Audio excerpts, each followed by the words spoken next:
God damn it, Jeff. Name one thing that you've done that says you're trying to figure out the puzzle pieces. I don't give a fuck what you say.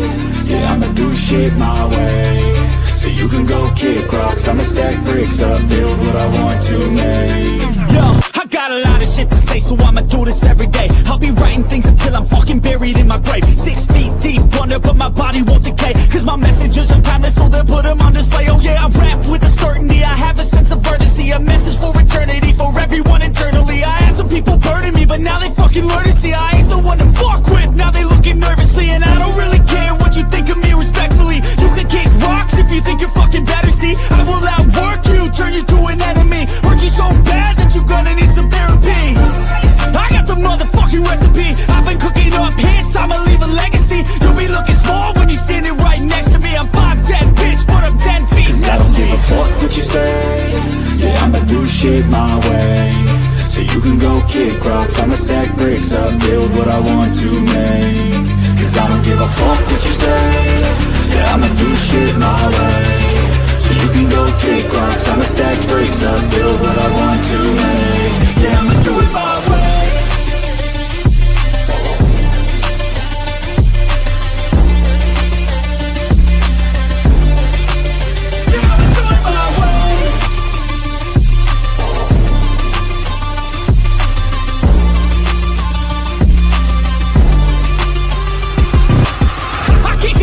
Coming out with a statement. You really changed, man, all your music and arrangement. You don't know shit, shut your mouth, you can save it. I'm the same dude that got his come up from the basement. 100 songs, 100 weeks, didn't change it. Experiments, development, intelligence, and patience. I'll do it all again, cause I never feel complacent. Let's keep the good vibes, positivity's contagious. I'm never looking back, cause I made a life that's passionate. A college graduate suppressing all his talents, yeah. He found a way to go and change, become an advocate. For taking control of your life, go out and battle. And you think you have a dream, then act on it, get after it, get out your head and fucking capture it. You got one life to master it. Don't give up on your future. We all start losers. We're all late bloomers. Gotta start them through the sewer. What you say? Yeah, I'ma do shit my way. Birds flying high. You know how I feel. Sun in the sky. You know how I feel. Breeze drifting on by. You know how I feel. It's a new dawn. It's a new day. It's a new life for me. Turn on your mind now. Tune into the feed. We're planting digital flowers from a single tiny seed. Yeah, power to the collective in the data and the soul. The hive mind's getting louder, finding voice and control. And here we go. Welcome to the freak show, the best in town. What is going on, Hive? I hope that everybody's having an awesome Friday night. If this is your first time tuning in, I'm your host, Birdie. I go live weeknights at 7 p.m. Central, and on Friday evenings, we have a call-in show, so I get to hear from all of you in the chat, which is my favorite type of stream. Last Friday, we were not able to do it, so I am expecting everybody who typically calls in to hit the link once I drop it in the chat, plus some, because if this has not been the craziest week that this case has had, given Brian Koberger withdrawing his plea, Judge Hippler ordering that he gets an attorney, Jack DeCour's interview, Lana finding a locked report with a 2011 and 2013 silver Elantra that has the exact same White Claws in the trunk as the spare bedroom does. This is insane. It's insane. It's exciting because it feels like the truth. You can't stop it from coming out at this point. Like, nothing will stop the truth from coming out in the Idaho 4 case at this point. I feel like we've crossed that threshold. It's still a battle, but there are too many people that are awake to it. And that's what actually leads me into today's question of the day, which is, do you believe that the public opinion on this case has ever been more divided than it is right now? And I say that because I'm sure the algorithm has, whatever boosting mechanisms in place right now because Netflix just dropped the documentary on it. All of the things that are going viral from the Netflix docuseries have nothing to do they have nothing to do with the crime. It's all like personality things that are going viral, like how Olivia was storming into the courthouse in front of her parents and leading the way with big sister energy, which I'm not even hating on that. I'm just saying it's like, that's the takeaway. Nobody watches that and thinks to themselves, wow, the guy just withdrew his plea deal. And they show us the same story. This is really interesting. Maybe people just don't want to think outside the box or are not capable of, I don't know what it is, but honest question about the public opinion. And I feel as if it's not the most divided it's been right now, I think it's headed that way. I think it's headed that way because you want to know what changed from the first time that this happened is a lot of people that are in here right now, myself included to an extent, you had that creeping thought in the back of your head of, I think this, but I shouldn't say it. I feel like there's something off with this case, but I know if I say it, people are going to think that I'm victim shaming or victim blaming, or I'm just doing this for clicks or whatever other buzzword they want to throw out. But guess what? That's gone. That's gone. And nobody's afraid to speak their mind anymore, or they shouldn't be, because there is enough truth out there that what they say happened didn't. So I would encourage everybody tonight when you call in, no matter what your opinion, you can call in and say that Brian's guilty for all I care. We listen to everybody in here. But whatever you're saying, feel confident in saying it. Speak your mind. Because the only way that we get to the bottom of cases like this is by having discussions that get past initial disagreement. So that is our goal here. Now I'm going to go ahead and say what's up to everybody as you are filing in. Please go ahead, do all the things, hit like, hit subscribe. I feel like I could say this in my sleep as of now, but if you'd like to screenshot this QR code so that when the live concludes, all you got to do is go to your Photos app, tap the QR code. That will bring up the Hive merch store, the Spotify playlist, my TikTok, and our Discord. I'd highly recommend you join our Discord. As well as tomorrow, Hive, super excited for the War Room. That is where the Hive Plus members have access to the chat. Everybody can watch, but on Saturdays, for the people that do choose to financially support this stream, in addition to having the emojis and the loyalty badges next to their name, they do have access to the live chat on Saturdays when I do stream. Now, I will say what's up to everybody. I will drop the link in a second because we're going to do something before I actually have the call-in start, which I think is going to be effective, and I think it's going to lead to some awesome discussions. And what a comment to start off with by saying what's up to everybody. The UFO dog says, Berdito and the hizzy for shizzy getting tizzy in the rizzy kitchen shower and the gizzy with the fizzy and the jizzy. Why do you always make me end with jizzy, UFO dog? Come on. Great to see you, Growth Redacted. Crazy Bird Lady say the trolls be trolling. It's the trauma. Thanks, Mom. Heidi Titties loves kitchen showers. Surely Redacted, thank you for joining Hive Plus. Debs, Aria, Meep and Bubbles, Meep Meep, Cafe Keto. Ava Moreno, can't redact the Hive. Amen to that. Horace O'Rourke, Dead Men Awake. Good to see you, bro. Solus, Krista Everin, Nora the Explorer, Philly Girl, SB9381, Sluther Dare, Mindful Haze, Corey Young, Germilla, Carl Martin Jr., Jesse Ray, Brandon Rudder, Aaron, good to see you, Corgi Mama, Brad Harris, Sammy Girl Brown, Jane K, Luna Bliss, shout out to one of my mods, including the UFO Dog, Discord Dawn, and formerly known as Beck. They will give you enough leash to hang yourself as long as you're not trolling, spamming, or threatening. Jeep Overlanders, Chickadee, Okie dokie Lisa, where you at? Just saw your name. Maybe it's a coincidence. Like that username. Roseanne Hall, how are you doing? Glad that you finally made it live as well. Mom Fluff, Mallory, BB's, Lovely Me, Savvy, Busty, Oblo, Tiffany, Corgi, I already said that. Pretty Sweet Bee. All right, stop. Luna Rose, Secret Soul Survivor, Majestic Princess, and Stinkapoot, Marla, Danger Zone, Lauren, Lady Pit, Cookies Corner, Baby Cakes, Sherry Brock, and let's get one more. Who's it going to be? Who's it going to be? Who's it going to be? Crime Junkie says, hey, I'm here. Good to see you, everybody. Now, I'm going to do what I'll call Hive Mind Finds. I'm sure most people have seen this. However, we haven't really had much time in the Hive to go over these things. One, because one of them dropped in the last like 24 hours, I believe.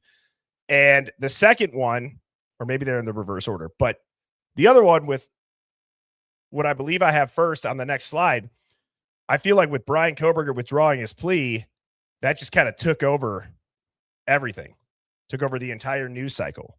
And so I had a couple of these things prepped that I feel like we need to discuss. We need to discuss them because it's going to add and build into all of the momentum. And Hive, we have some damn momentum.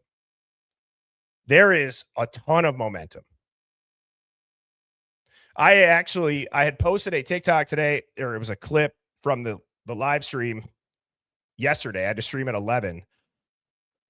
Minor crash out yesterday, just seeing all this stuff on social media. And it's not that people are watching the Netflix thing. It's just like nobody knows.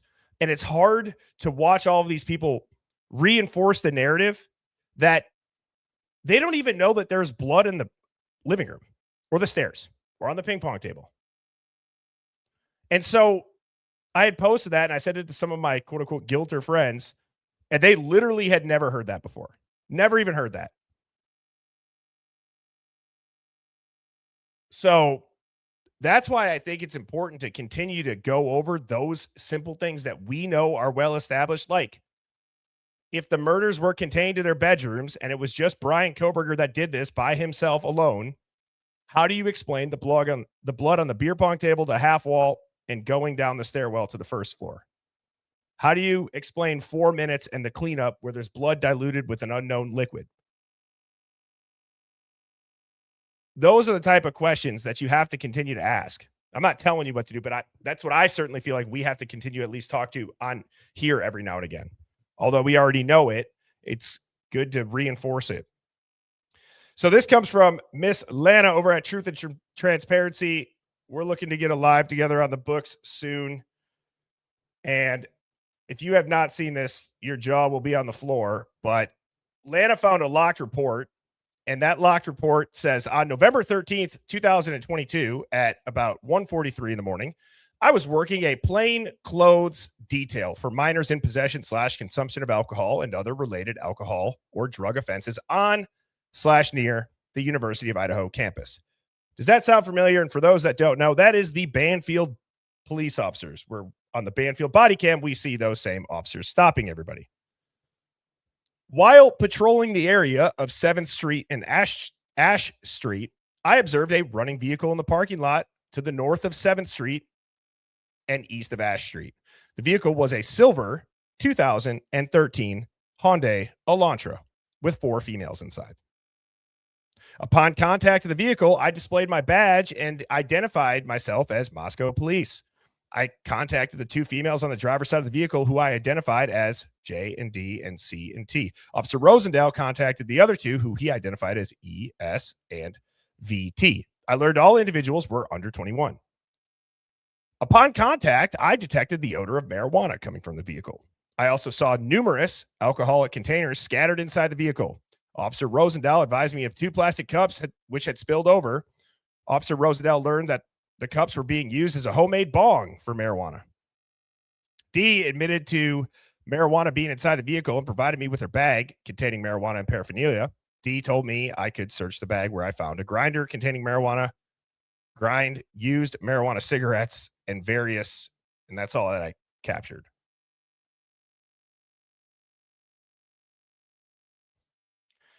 So this is a picture of the trunk, and I have it blown up here. Okay. So this was in the trunk. Now, I know that I'm not the first person that already, the first second that I saw this, thought to myself, wow, there's a 2011 to 2013 silver Hyundai Elantra with 4 college-age females in it that have White Claws that are a certain type of White Claws. They're the White Claw Surges. And then I thought back to the spare bedroom. That seems to be like it's such a big deal. Remember Chris Whitcomb talking about the spare bedroom? And I want everybody to look over here at this photo. Now, oops. I don't know about you all, but I don't find it a coincidence that it took that long for the Banfield Bodycam, oddly enough, out of all people, the one night they're doing the party patrol, they found a 2011 to 2013 silver Hyundai Elantra with 4 females that have the exact same type of alcohol in their trunk as we see in the spare bedroom. And again, I know this is not breaking news by any means, and Lana had broke that, but we have not talked about it in here, and I'm sure there are some people that are seeing this for the first time. So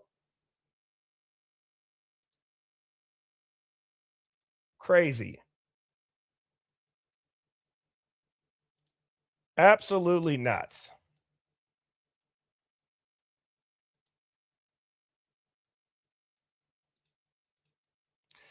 And now for a big bombshell. If you guys have not heard this, this is like 8 minutes. We're going to listen to it. I'm not going to talk in it. We're going to listen to it because, again, I know that people need it for context to understand some of these phone calls tonight. Okay. Did I say White Claws or those Trulies? No, those are White Claws. And yes, somebody had just asked, was this enhanced via AI? This photo was, but the photo obviously not zoomed in here isn't, but it makes it clearer for people to get the picture of it. Okay. But it's the same photos. And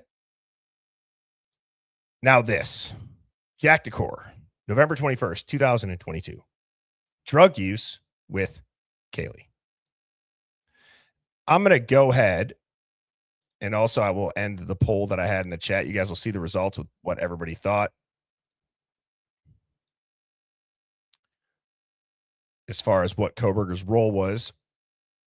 And that was Kohberger's completely innocent at 46%. Kohberger's an undercover asset at 30%. Kohberger's involved but not alone, 21%. And Kohberger acted alone at 3%. It's almost over 400 votes for that. So pretty good amount of data there as far as input. Now, okay, we're going to listen to this, and I will be quiet. And type a 1 in the chat if you have not heard this. If you have not heard this, and a big shout out to Accomplished Day for getting this. Again, generational run, Jersey in the rafters type run, Accomplished Day. Type a 1 if you've not heard this, okay? Because I think what this interview does, and even if you have, but if you've not heard this, what this interview does is it completely unravels. There was no drugs. They didn't do drugs in the house. None of that. I'm not even hating on them. I'm not. But what isn't okay is that the public was completely hoodwinked and thought that there's no way that this could be what everybody originally thought, which is that this is personal, maybe a revenge hit, maybe somebody stole some drugs, the big rumor about all that. Okay, so I'll be quiet, just listen to it and let you all come to your own conclusions as far as how accurate there's no drugs involved seem to be, and if it still is after this. Hey, hello? Yeah, I tried his cell phone. It just rings. You want to try the parents' phone? Sure. Probably the best one to get a hold of. Okay, stand by.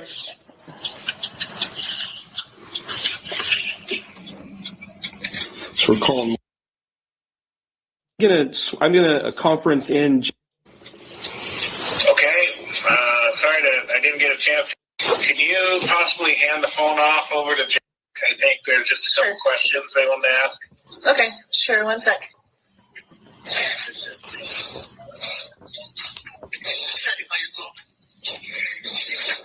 Hello. Hey, Jack, this is calling. ISP and I believe the FBI agent Jacobson are on the line. They wanted to ask you just a couple questions. More in relation to some contacts with Kaylee.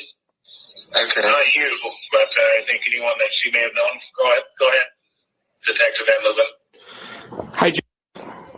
Hello. So I've got Special Agent Ed Jacobson here with me. He's got a follow-up question about a cocaine dealer that Kaylee may have had contact with.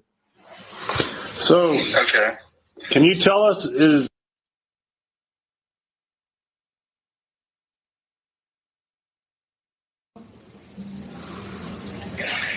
That does not sound familiar to me. so we're getting some information that she uses coke quite regularly. Would you confirm that? Kayla, you're speaking about? Yes. Never while we were together, but she did tell me that she had done it once since we had broken up, but I did not think it was a regular thing. So we do have text messages between you where she's talking about using that. Yeah, she told me that she did it. Do you have any idea where she sourced it from? I honestly don't know. And the name doesn't ring a bell. No, it is not. You familiar with any males that she possibly had contact with?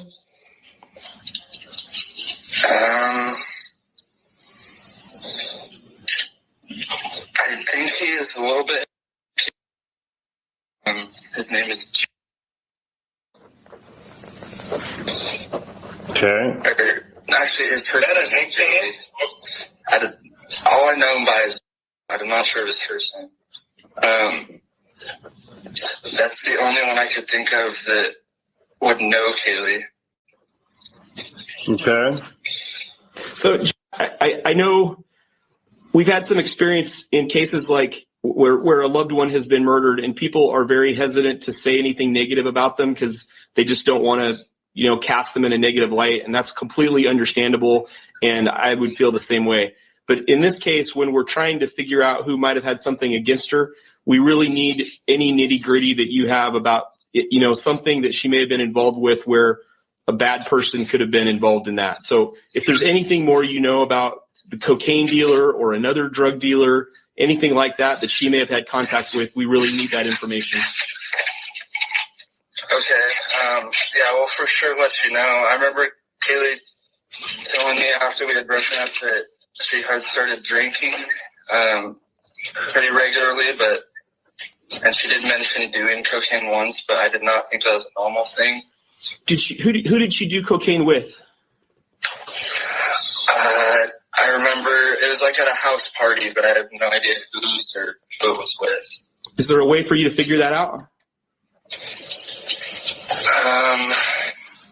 I could probably narrow it down to 2 or 3 houses that she could have been at. The text message between you guys where she talks about the coke and you saying that you didn't want to do that, is that the same day that the coke use happened? I think it was the day after. The text was the day after. The text was the day after? Yeah, I believe so. So there's another text message on there where she basically states we're in college now and all that. You will be doing that. You yourself will also be doing coke in 3 months. You remember that? She states that I will be doing it? That you also will be doing it in 3 months. There was a while back. It was probably that doesn't make a whole lot of sense to me. It was probably 2 years. It was 2 years ago. Yeah, it was like 2 years ago.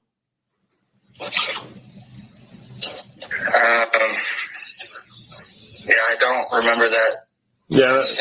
If you wanted to source cocaine, how would you do that? Do you know anybody that sells cocaine, or do you know someone that uses it that you could talk to?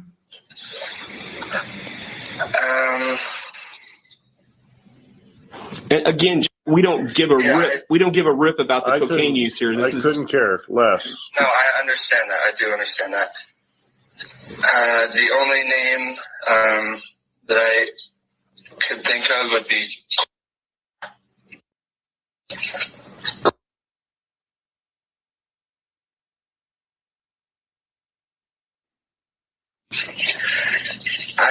I know he does it regularly. I don't know. What house is he? Okay. You want to talk about the car at all? Ask him about the car. You know anybody that drives a small white two-door car, like a Nissan, maybe, with a loud exhaust?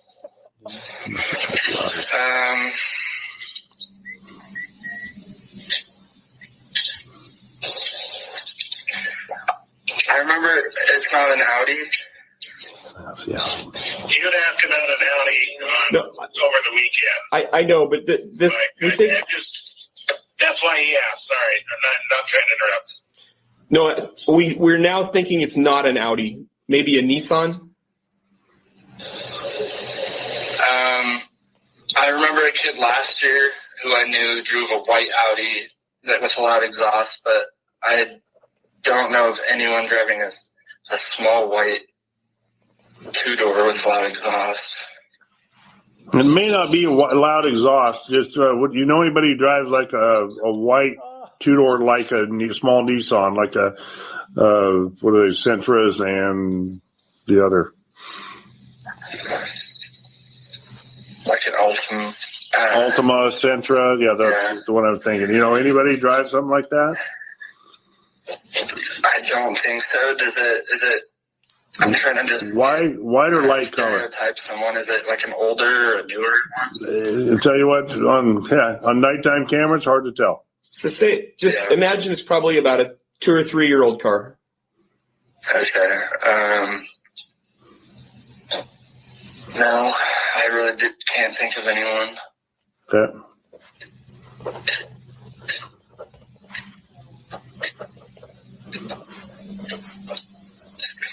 Anything else? If you think of anything more, what was the name that we're trying to find? A guy named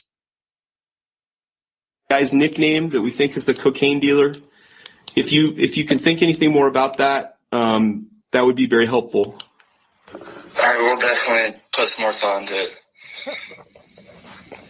Okay. Anything else? No. Anything else? Listen to when they hang up. Not that I can think of, Jack. I'll just tell you if you think of anything or if you hear of anything, let me know and I'll reach out. Yep. Okay. Alrighty. Okay. Anything you need further from him? Not right now. Okay.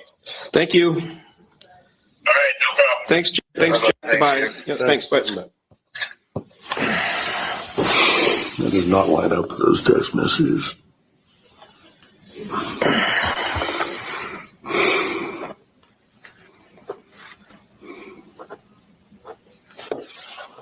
Oh, he'd have no reason to protect a drug dealer that might have killed her. I know, but it doesn't. Well, I'm not saying that. I mean, those text messages seems like she's using and she's basically justifying, hey, you're going to be doing this too in 3 months. But is that a serious statement, or is she just playing with him? It sounds like he's coming too down on her.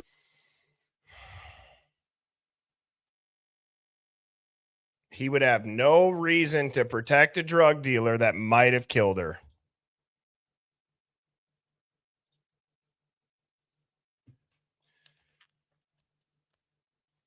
Do you guys realize how big of a deal that is? That, I mean, they are clearly saying, okay, well, we have your text messages, not just a little, just a small amount of them. They go back 2 years. And we actually remember 2 years ago that Kaylee was telling you that you'll probably end up doing coke in college. And we know that she did it maybe quite a bit. And we want to know, where'd she get it from? because you guys are talking about it. She's telling you that she's about to do it. And I understand maybe Jack was next to his mom, but guys, again, the love of his life, right? Just got murdered. The cop saying, we don't give a rip. I understand the whole narking and the whole snitching thing, but this guy is the most monotoned, non-emotional person I've ever seen. It's not even hating it. It's just an observation. I can't believe it. I can't even believe that somebody could be having a conversation like this 8 days later. 8 days later. Doesn't remember the phone calls or the FaceTime. Doesn't remember. But don't worry, everybody. The mainstream media is now running around saying that Brian Kohberger was in their living room. Jesus.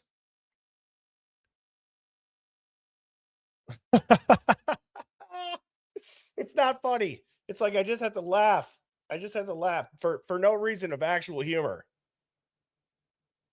I just don't know what else. I don't know what else to do. It's insane. But enough from me. I'm looking forward to hearing from you all right now. And first up, we actually have, I know that Shawley's usually quick, but we got Matt up first. So Matt is now live in the Hive. What's going on, brother, man? Good to hear you.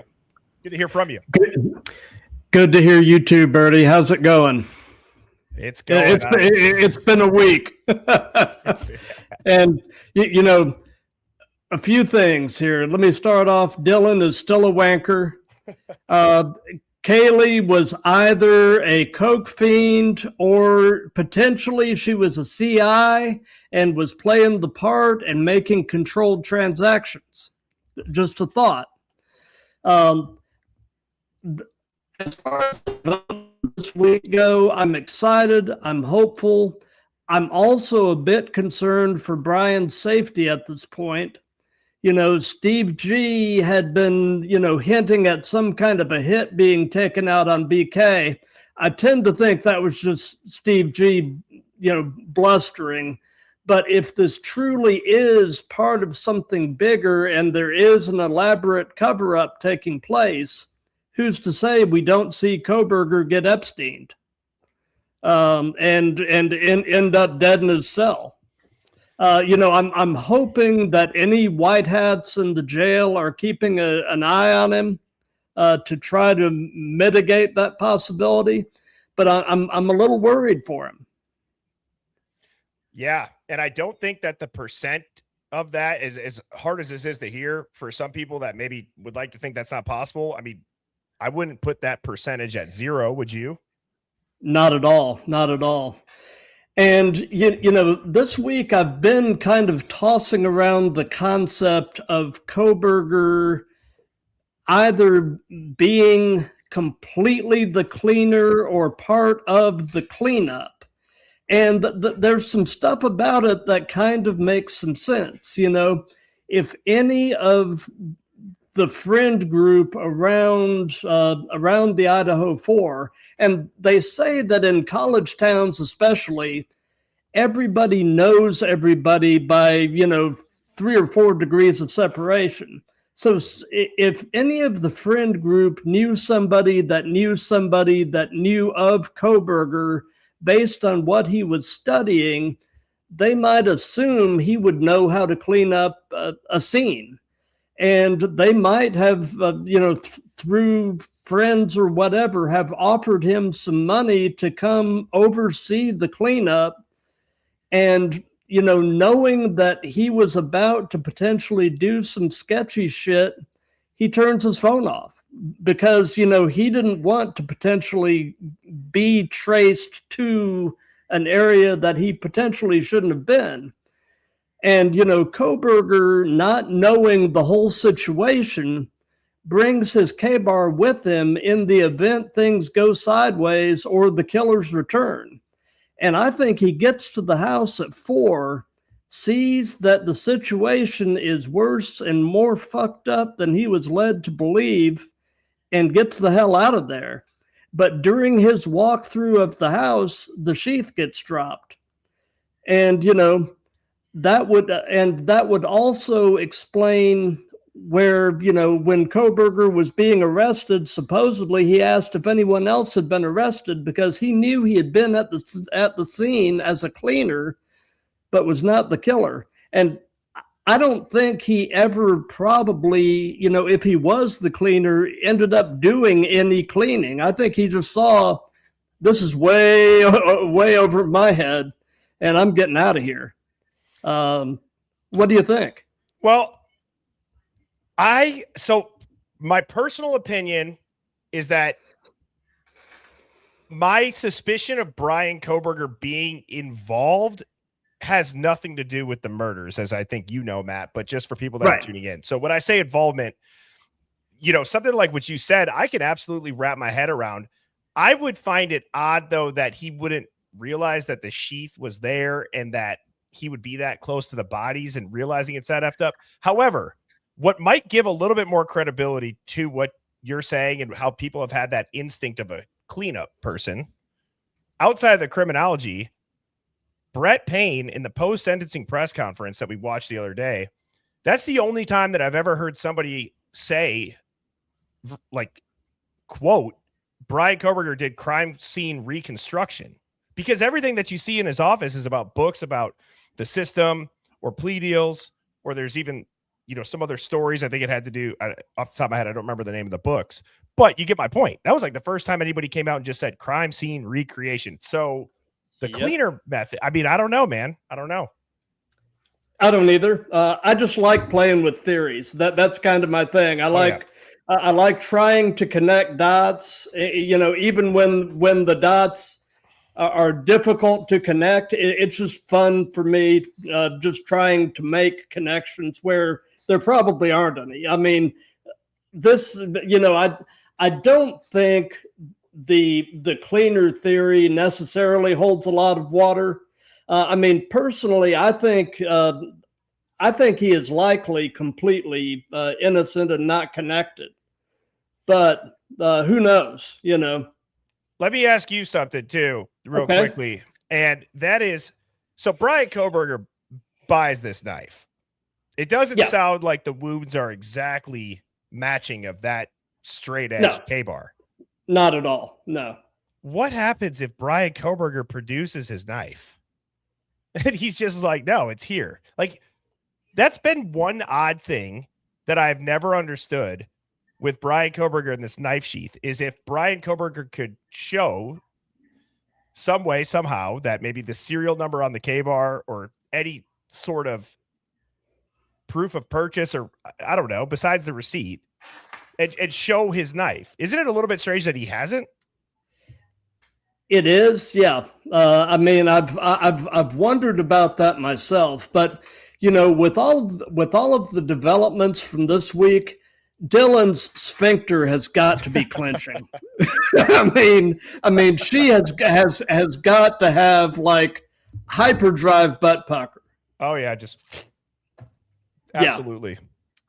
Yeah. And I just can tell you that Dylan, the fact that Jack D gets asked and pressed like that, and Dylan is not. Yeah. I tend to think, you know, if they go forward, and hopefully they will, with letting Koberger, you know, fully retract his plea and move toward a trial, I think somebody's going to break. I think somebody's going to talk. Who do you think is going to be? I actually have a feeling the one to break is going to be Bethany. Bethany seems like the weak link among the people in the know. I think Bethany would probably fold easier than I think Dylan is a cold-hearted psychopath, personally. I'm sorry, I'm not laughing. I just the way you say that.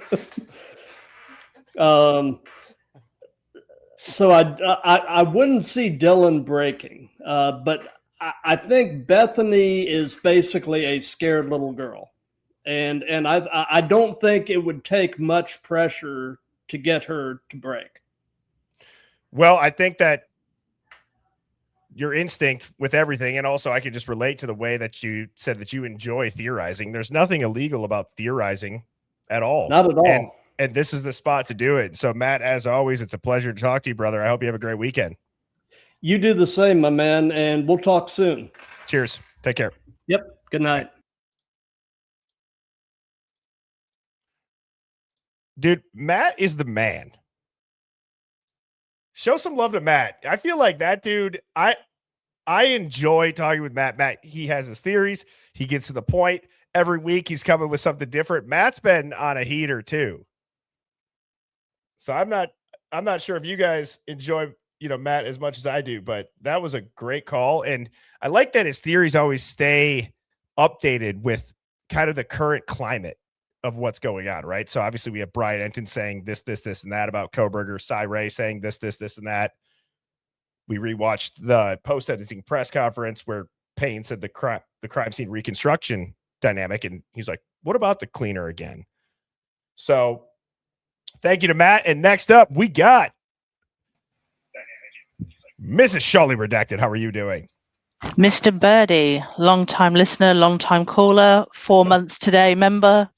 How are you? I saw that. Great. Great. I got to ask you, how does it make you feel now that Dylan's a wanker is a thing? It makes me feel good. I've got my own emoji. It's great. I'm loving it. Well, I always enjoy whenever you say that, and I think that it's hilarious that it's caught on. But what do you got for us this evening? Well, so much actually. It's been 2 weeks since I've spoken to you. It's crazy. I know. Feels like forever. First of all, the Jack interview. I've always said that drugs were involved. Obviously, I think a lot of us have. Did you see the other Jack interview that's just come out from the 22nd of November? I did, and the reason why I chose to only play the one that I had shown, it was shorter, and it was like at the end, it's like, I don't know why he'd protect the drug dealer that might have just killed his girlfriend. That was like, whoa. And I feel like the second interview, I would still encourage everybody to go watch it. It's just like the name of redactions that go through. It's like miserable to listen to. Yeah. I mean, I think one of the things that really stuck out to me in the second interview, I'll have to say as well, just before we go into that, the first interview, the one that you've played, did you have a "are you kidding me" moment when they said about the color, like, it's a bit hard to tell, it was dark? Like, are you serious? You've spent all this time saying it's definitely this car, but now you're saying it's quite hard to tell. I know. I don't know if you see the name Danger Zone in the chat, but Danger Zone dropped a hilarious comment. He's like, I thought Super Troopers 3 didn't come out until September. But yeah, it's just crazy. It's like the same thing with that. I don't want to just keep harping on that post-sentencing press conference, but it's like, you literally should, anybody that has a friend that doesn't believe you, that they tell you that you're crazy, just be like, don't take it from me. Why don't you just take it to the guy that gets asked, why did he do the plea deal? And he goes, I don't know, and starts laughing.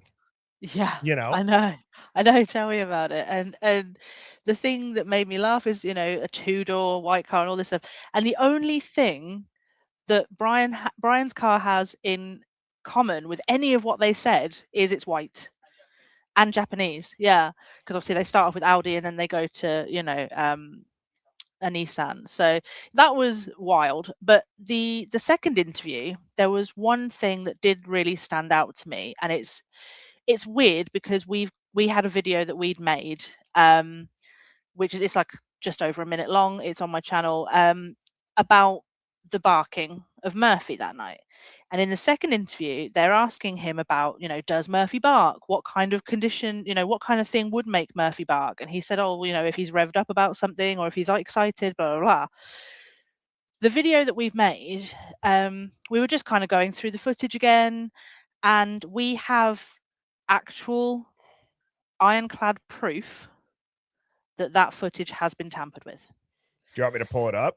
If you could, yeah, that'd be grand. It's on the channel, and it's got mine and my husband's icons on it, because we sort of a collab here.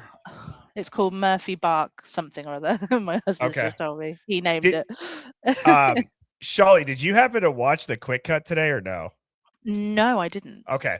So I found that TikTok as I'm pulling this up. I found the TikTok of the infamous theory of Brian Koberger hiding out in the woods and that one, luring yes. Murphy in with dog treats. And then I cut to the dog just going berserk. And I'm like, so this theory that everybody's saying that clearly Brian Koberger has won over Murphy, I'm like, you haven't even watched the footage. Because if you would have stayed up to date on this case, it's just like people are progressing their theories off of documentaries and news. Yeah. You know what I'm saying? It's like, yeah, oh my definitely. God. That's how he got into the living room. The whole thing's mad. Oh, that living room thing. Oh, don't get me started on Cyree. Oh. Yeah, he had begging strips or whatever they call those things. Yeah, I'm making a special video on Cyree, but we won't go into that just now. Okay, hang on. I'm on your channel. Mm-hmm. Is it on your husband's or yours? No, it's on my one. When did you post it? He posted it about half an hour ago, darling. All I'm seeing is a bunch of like crafts. I'm not even seeing Idaho 4 stuff. I think you're on the wrong channel. I've got two. Yeah, I've got my old one, Surely Makes, and then I've got Surely Redacted. I gotcha. I'm thinking to myself, like, somebody hacked you or something. I don't know. Yeah, no, sorry. Okay, here we go. This is the right one.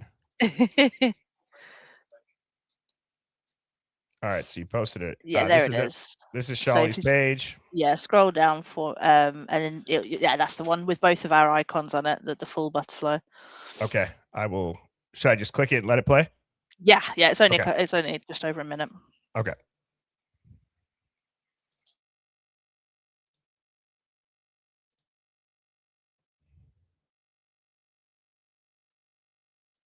All right, here we go. It says the following footage from the nearby 1112 King Road security camera for comparison with the author, and I didn't see it. Here we go.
Oh, nice. I like that, extracting the audio bar. Yeah, so my husband's been doing a lot. My husband's been doing a lot of technical work. It's not something he has experience in. It's just something that he's got into because I've been doing this. And once he was just listening to it, and all of a sudden he was like, "Wait a minute, there's no audio for a second," but he was barking continuously apparently. So he slowed it down and realized that there's that massive line where there's just nothing. And he said if you listen with headphones, you can actually hear the cut in the audio, and that's what made him zoom in and look at it closer. Sorry. Okay? I'm so sorry, Shelley. Talk to the chat for a second. No worries. All right, what's up? Hello, everybody. How are we all doing? Yeah, Murphy as a puppy is just adorable. Absolutely gorgeous dog. It's horrible that he's been caught up in all of this. And yes, my husband does support all of my interests. Bless him. He's a good egg. Hi. Thanks, Hi, Crazy. This is the Surely Show now. Buckle up. Sorry about him. But yeah, it's been a bit of a crazy one, to be honest, and I am worried that Birdie's seen a ghost or something's happened. Yeah, it's been crazy, and obviously I haven't been able to speak to you guys for 2 weeks, which has been painful. But oh, here he is.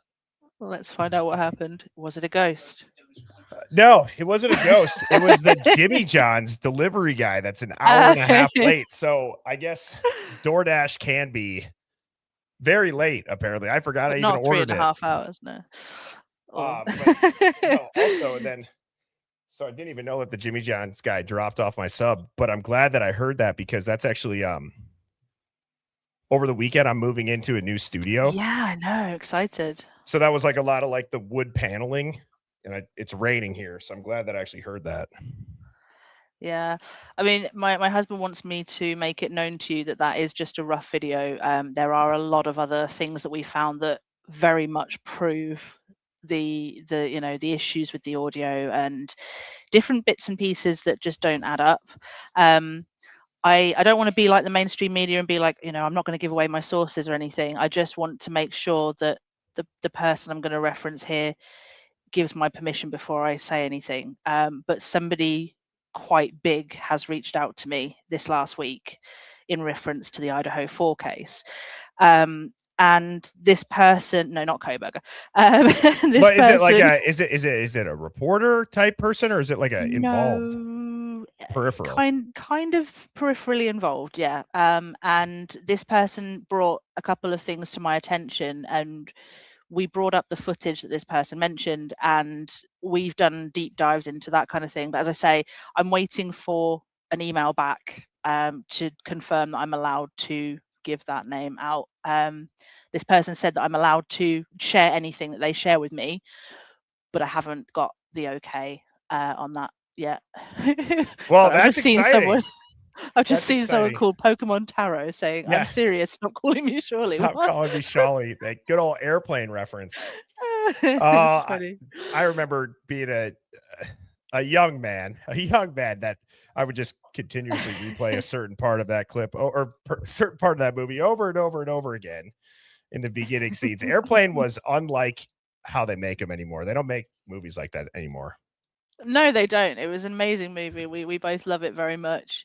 I also want to say, I apologize if you can hear my dog whining in the background. I promise he's not being hurt or anything. He's finding his hormones, shall we say, and trying to get to our female dog, and that means that this noise is happening a lot at the moment. So I do apologize. That's good. That's good.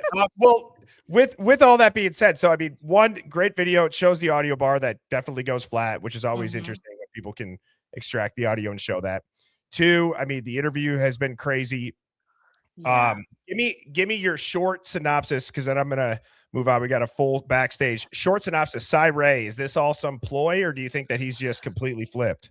Well, it's funny because Crazy Bird Lady and I, days ago now, were having a conversation on Discord privately regarding our theories on Cy Ray. And it's funny because Pav apparently has brought out a video of exactly what we were saying. I looked at all of the interviews. He said he was just going to do the one interview with Custody Queens, then he's gone on to do more. And a lot of the things that he's been saying, it's almost like he's giving Brian information through the screen. And it almost, again, very tinfoil hatty, my opinion, not anything else, just my, it seems as though he might be saying certain things to not get himself in trouble, but to help Brian exonerate himself. Everyone's a wanker. You can't trust anyone. I don't know if you heard that. All I heard was everyone's a wanker, but Shawley, always great to hear from both of you guys. I hope you have a fantastic weekend. Everyone involved in this case is a wanker, and I'm still never going to waver on Dylan being the biggest wanker. Okay. Well, I feel like that's a shared opinion by many people in here. And Shawley, it's always a pleasure. I hope you guys have a great night. You too. Thank you so Cheers. much. Yep. Bye-bye. Bye. All right. And guys, I just actually saw a comment too that I forgot to tell you guys what I was doing yesterday and why I had to stream at 11 a.m. So big news. My baby sister, my little sister, got proposed to. And so now my brother-in-law actually, or my now brother-in-law, had kind of waited till the last minute to keep it a surprise. Probably smart on his part, knowing my mother and Mrs. Birdie to keep it as long as he could close to the vest. And so we all went out. We met at a restaurant and got to see them walk in afterwards. Super cool. Super cool. And honestly, it's like, it's the only guy that I've actually ever liked that she's dated. So that's awesome. I remember pulling her aside when I had met him the first time. I think we were like bowling, and I'm like, do not mess this up. For me, if nobody else, for me, don't mess this up. So that's very exciting that we actually got to go and be a part of that. And so anyways, that's why I was at 11 a.m. yesterday. But somebody had also asked, when do you stream? I'm always going to be at 7 p.m. Central or 11 a.m. on Saturdays. But yes, super exciting. All right, next up, we got John. How are you doing? Or Atreyu. Sorry if I mispronounced that. Can you hear me okay? I got you loud and clear. I apologize if I mispronounced your name. No, it's a Trail John, yeah. Trail John. Good to hear from you. Never-ending story, Trail John. I love it. I love it. Man, I'm really glad I got a hold of you, Birdie. You know, you're absolutely awesome, first of all. I love watching your shows. You know, I came across something, man. I think I opened up a big old can of worms, man. You know, I've got audio proof that Dylan Quinn, Officer Jacob Tisdale, Officer Nate Rosendahl, Jack D, and others are directly responsible for the atrocities at King Road. Now, what it is, this audio, you see what the cops did with the audio as they sped up the audio. They sped up the audio on the 1112 camera footage. They also sped up the audio on the Linda Lane audio, where it's muffled and where it sounds all grainy and stuff, where you can't hear anything. Well, this just guy that I know, his name is Dom. He's an expert in audio, and he said, man, he said that footage that audio is sped up. It's sped up real fast. So he used a specific app called InShot. And that app, what it does is he takes and slows the speed down and brings it back down to 60 to 70%. On my TikTok page, I've got a post there. It's a white page post. You can look at it. You scroll through it. It's 4 pages. He explains exactly in detail how he got what he got. And when there's also videos on my TikTok page that I do a duet with Dom, and you can see the words. Now, what you can do is you can see the words being said. Like, hey, you know, you just got axed in the groin, Xana.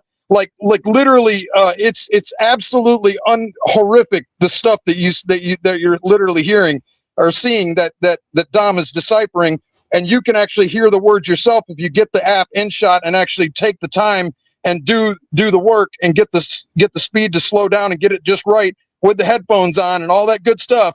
You're going to be able to hear crystal clear what's being said. And he's putting on the videos what's seen, so you can see it, the words, and they're absolutely unbelievable. I mean, it's, you know, Nate Rosendahl axed Ethan's groin and over at the Whites. I believe it was over at the Whites, and they transferred his body to stage the scene to make it look like it was a one-off Ted Bundy in the middle of the night that came and killed the kids in his sleep.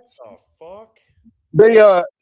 What they did is, what my opinion on Brian Kohberger is, I think what they did is they profiled Brian Kohberger months before the murders, and they said this guy is a perfect patsy. You know, there's a lot of powerful people involved in this ritualistic whatever the hell it was that they did, and as far as if it was an occult satanic thing, whatever it may be, but Brian Kohberger, like the cops, what I think they did is I think they waited for him to throw away something in the trash.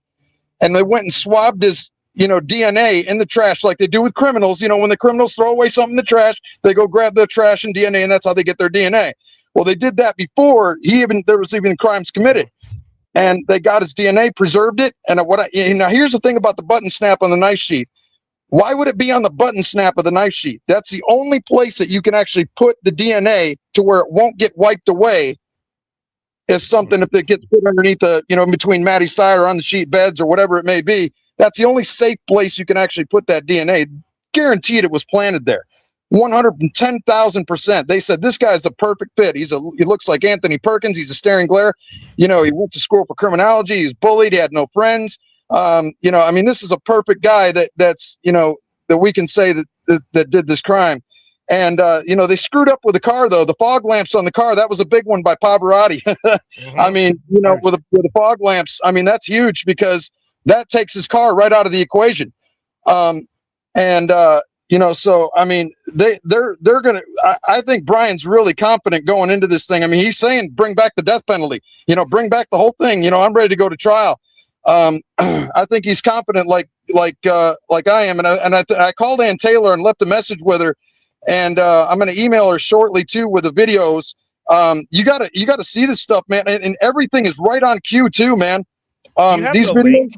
Do you have the link, or like, does somebody have it? Yeah, if you go to TikTok and you just type in my name, Trail John, you're going to see my profile. And you go to my profile, and you know, I've got you know, there's a couple of them pinned up there. The first one just had me crying. It literally had me crying. It was so awful. It had me crying, man. It was just unbelievable. And you can hear the first video that I have in the pinned. You can actually hear the words in that one. You can hear the words, you can decipher the words that are being said in that one. It's unbelievable, man. I mean, it's sorry, John or Atreyu. Is it what is that? Is your username the Truman Show, or what is it? Just so I know I'm on the right page. That's exactly what it is. That's it. Okay. Yep. Truman Okay, Show 1111. All right, I think I got it right here. So this is going to be the video, the pinned one. That's one right there. That's a good one. I've had a lot of views on that one. But the first one is really is incredible too, because you know all the screams. These murders happen between 12:30 and 3:30 in the morning. Which one do you think I should play? You know what? I tell you what. I would play this one just because you can hear the words. You can hear. There's definitely words being said in it, and it takes the tone to what it's. And if you use, like I said, the app called InShot, you're going to be able to hear crystal clear the footage. And I'm just stupefied by this video. God, you really were crying. Holy hell! Oh, it was terrible, man. It was. I mean, I have a very, very big soft spot for these kids. Yeah. I'm gonna play this. I'm gonna play this, and I'm gonna put you backstage just so it doesn't echo. But if you have anything to comment on, to keep a lookout for it, because I'm gonna play a couple minutes of this. But guys, go check out. This is the profile right here up at the right. If you guys want to go listen to, I saw a couple of the Atreyu Johns. So it's the Truman Show with 4 1s. But Atreyu, is there anything when we're watching this, like a certain part? Okay. Just one thing. You got to look up close. You're going to see on the right hand side. You're going to see the words being said. You know, and you got to kind of have some good eyes to look at it. It's a little small. I apologize for the duet. I apologize for it to be smaller than what it's, you know, for the standpoint. It should be clear so you can see it up close, but I just apologize that it's a little far away and it's a little smaller, but you can definitely see the words being said. And you can also hear that with the tone, with the words that are being said at the time. And like I said, if you use the app called InShot, take the time, use the headphones, you're going to hear those exact words, which Dom came up with. Dom's is the hero in this whole thing. He's the one that's the expert in audio, and he's the one that came up with this conclusion. Okay. All right. Well, I'm going to go ahead and play it. And Atreyu, I'm glad you got a hold of us, man. I hope you have an awesome weekend. Hey, man. Thank you so very much, brother. All right. Cheers, bro. Peace. See you. That was you know what? I always appreciate it. You guys know I love when people get on here and they truly believe what they want to call in for. So I appreciate that. I'm going to go ahead and I'm going to let this run for a couple minutes here.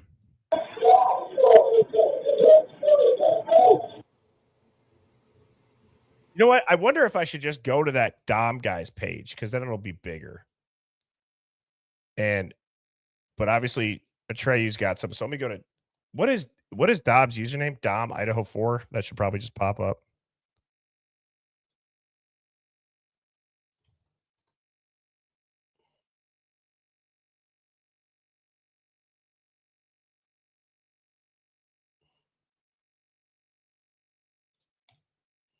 Does anybody know the username, like directly? Because for whatever reason, it's not Dom. Dom does not pop up.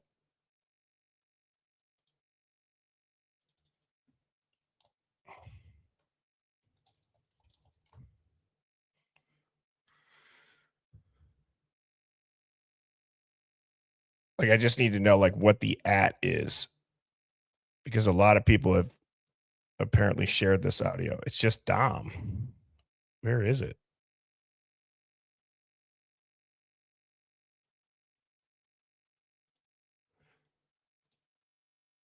This is all I'm seeing.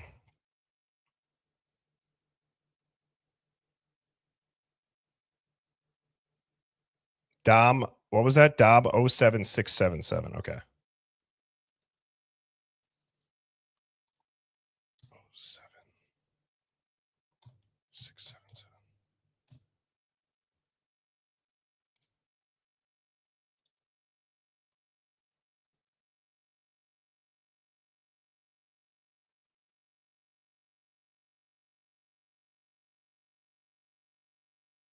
Just trying to see like which one's got the most views.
So I'm gonna try one more just for comparison here. Try to see if we can find that one that was.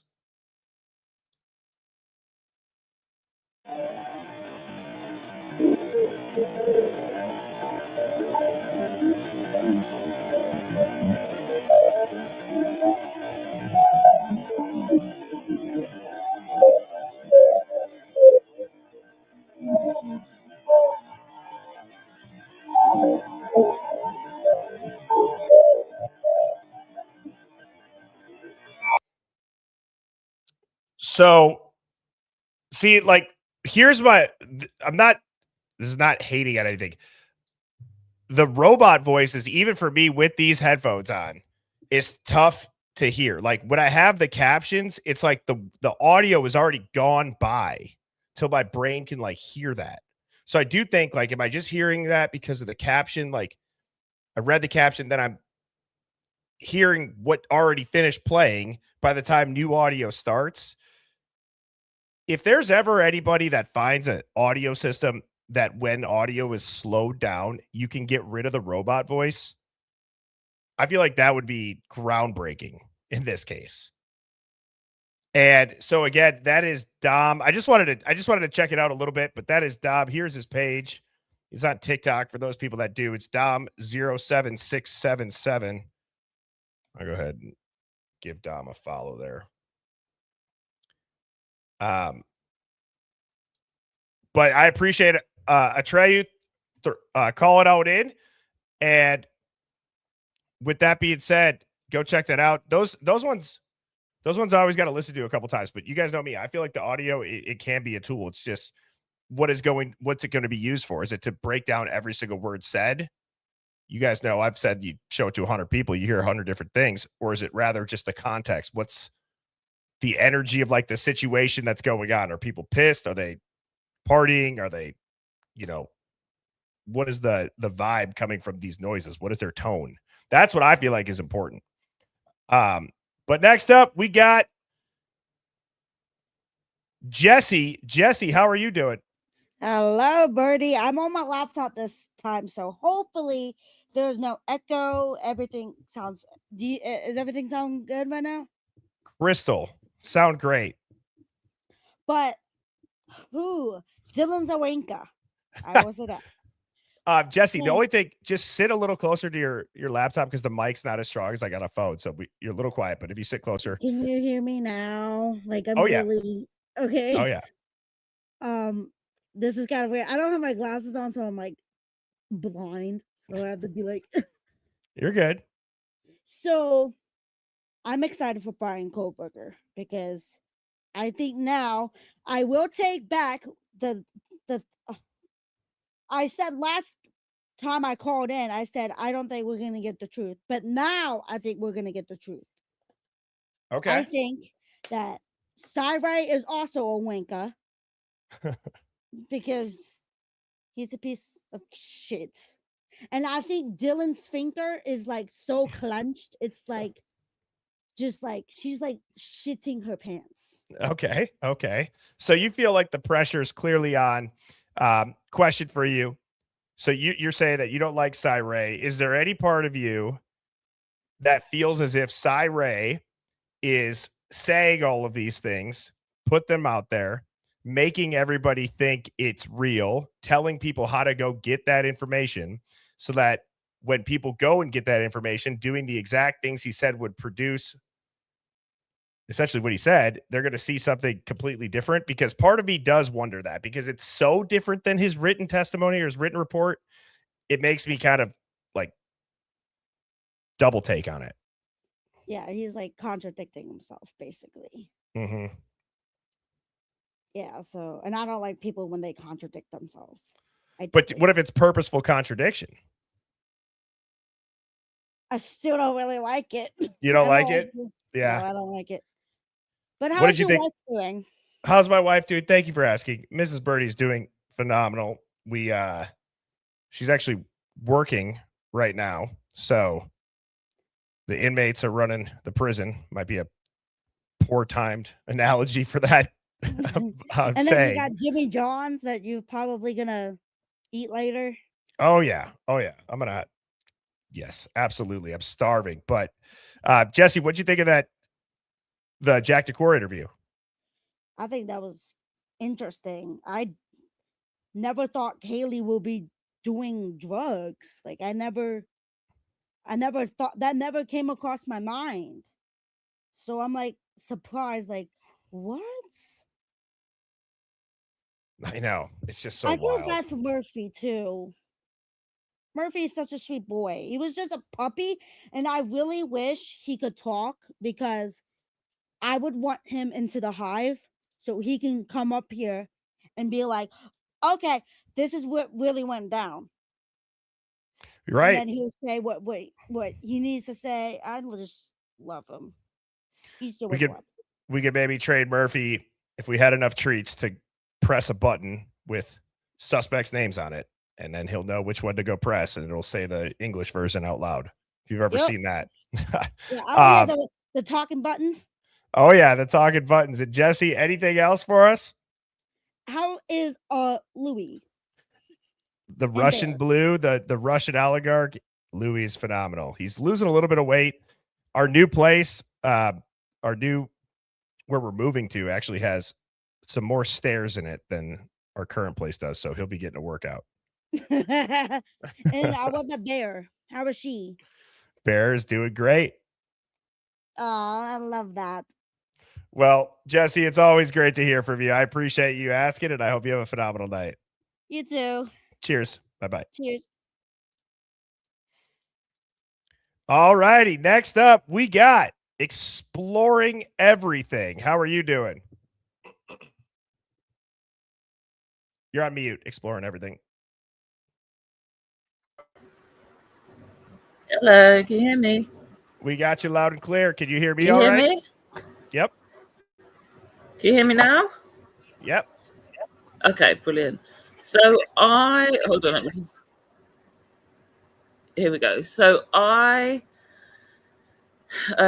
is a wanker. I don't know what Sly Ray is doing, but it's not professional, and he clearly is looking to be famous out of this rather than actually get justice for anybody. I feel like what he's doing right now is not really helping, because it's just stirring, it's making the families think that there's something out there that there's not. It's just, I agree that it is putting pressure on the state, but at the same time, I do think that, you know, this is Brian's life that you're essentially playing with for 10 minutes of fame. But I have been looking into Hitler, because I think that if this does go to trial, he will have to recuse himself. We know that his bias leading up to trial was pretty hard. You know, everything was denied for Brian. So I started looking into him and a little bit of his history. And the first law firm that he worked for was Hall, Farley, Oberech. And so I started looking into the Farley connection, and the partner Farley is Donald J. Farley, who was a trial attorney that practiced in Boise for decades. And I'm wondering what the connection is there between the Farleys to start with, but also, does Hitler know something to do with the Farleys? So there's a bit of a circle there that I'm trying to dig into and see what I can find. But essentially, yeah, I think that he would need to recuse himself and there needs to be a different judge for this. I don't know how Brian is going to battle against what mainstream media are putting out. That's what I'm saying with Cyree. It's like you're kind of playing with fire a little bit, because yes, you're talking about things that should have been tested and would exonerate Brian, but at the same time, you're also dismissing the hair in the hand. You know, it's like, it doesn't really add up for me. I'm not really sure where that's going. But if you remember, when we spoke previously, I said that once Brian was exonerated, which I believe he will be, the media will turn on him to say he's wasted everybody's time, it's all his fault, and it will kind of wash over the fact that this police, wouldn't even call it an investigation. I mean, they're asking the ex-boyfriend of one of the people, one of the victims, about local drug dealers. I mean, that is just absolutely ridiculous. Like, we don't know that they had their own undercover funded operation to try and cut down on these things. So where is all of that information, and where are their informants? Unless one of their informants was in the house, and so now they're trying to work out the information that they didn't get from whoever was the informant. But ultimately, my goal for the next, as long as it takes, is to find out this connection between Hitler and Farley, because I think that could be something that might actually make him recuse himself. Well, that's certainly interesting. And I think that you hit the nail on the head with the media turning on Brian Kohberger. I think we can all sense at times when there's a quote unquote villain in the media, but there's still something about that villain that if everything ended up working out, you're like, oh, they're going to ride the wave of the media now loving them. I feel as if Brian Kohberger is going to be hated and buried no matter what. Well, also the other thing about the DNA on the knife sheath, we know that Brian wanted to work in the police force. So would they not have taken his DNA then?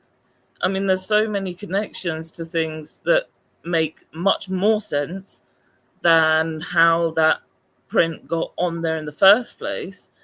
And I do think that he was set up, but I think the reason he was set up is something that we need to now work out why. But ultimately, they keep saying, oh, if we didn't have the DNA, we would have got to him anyway. Well, how? You had the wrong car. You've proven that the car that you thought was his isn't his. You can't prove he was in the area. You don't have anything on him apart from that DNA. And if that falls, it's done. So, yeah, I am hopeful for the trial. At least he will have his day in court and people can actually hear his version of events I just hope that he does have a fair trial, and I don't see that happening right now. So I'm going to keep digging on Hitler, and I'll update you as I go. Well, thank you for doing that. I have not heard that angle yet, which I'm very curious to see what you find, but very well said, very well thought out. The the bias that Hitler had or recusing himself would make sense to me. And I think we can all agree at this point, let's just settle this. Brian Koberger's willing to go to trial. And he said, fine, if I have to put the death penalty back on the table, do it. So let's see the trial. Yeah. Well, lots of love to all of you. And hopefully we will see this trial soon. I don't fly, but I may take a boat across from London. Yeah, no, I want to be at this trial. I think this is something that needs to be seen. So, yeah, let's see what happens. But, yeah, it was nice speaking to you again. Yeah, absolutely. I hope you have a phenomenal weekend, and I will talk with you soon. Thank you. Bye. Cheers. Bye-bye. Dude, I mean, Brian Koberger goes to trial. That's going to... That would be insane to see that. Oh, yeah. HIVE field trip at that point. We'll get a giant tent set up. We'll have our own version of CrimeCon. We can live stream from the trial, fill people in. That would be crazy. All right, next up we got Bunny Lover. How are you doing? Hey, can you hear me okay, Bertie? I have to use my cell phone, and so I don't know what to do if I'm echoing or anything. No, we got you loud and clear. You're all good to go. Okay, well, I wanted to say congratulations to you and Mrs. Birdie on 2 years, and to your little sister on her engagement. Thank you. Appreciate that. Thank you so much. What do you got for us this evening? Okay, it's my first time calling in, so I'm a little nervous, but first time caller. Love it. So I've started to think really strongly that drugs are the main culprit in this case here, and I'm angry that Dylan and Bethany are out, because I'm almost positive that Dylan had set her up, leaving the door open or something like that. And the way that the police didn't even, they should be in jail right now, or even prison for what they did, and the police didn't even, for all the lies just at the interviews. I mean, just that alone, they should be being questioned, at least. Like, your stories didn't match up in one interview to the next, and they don't even say a thing about it, which is ridiculous to me, which makes me think that the police are in on it too. And especially with all the videos with the police altering and manipulating the evidence. It's like, why would they go to this trouble to be manipulating everything unless they have a really good reason to? And I think that is, a lot of them are involved in it, or several important officers. But with my husband, I started to kind of draw some conclusions, because back in his heyday, when he was younger, he got like involved in a situation with Ruggs, where he was living, and one of his friends, his best friend, actually got killed by the people. He was in Mississippi, and they were from like Watts, California, and they were like, my husband was young, he didn't really know better, and him and his friends were making money with them and thought everything was good, and the stuff disappeared, and it was a lot. And they one day went in, and his best friend didn't think he didn't even know anything was wrong at this point, and they tortured him and killed him. And then a couple weeks later, they got another guy, and he jumped in the river to get away when they tried to shoot him. The gun didn't go off, and he jumped in the river. Yeah, and they tried to get my boyfriend too, and he got away. Took off with with a friend, and so they were, and this was over weeks that they were doing this, and so they didn't care like at all. They didn't.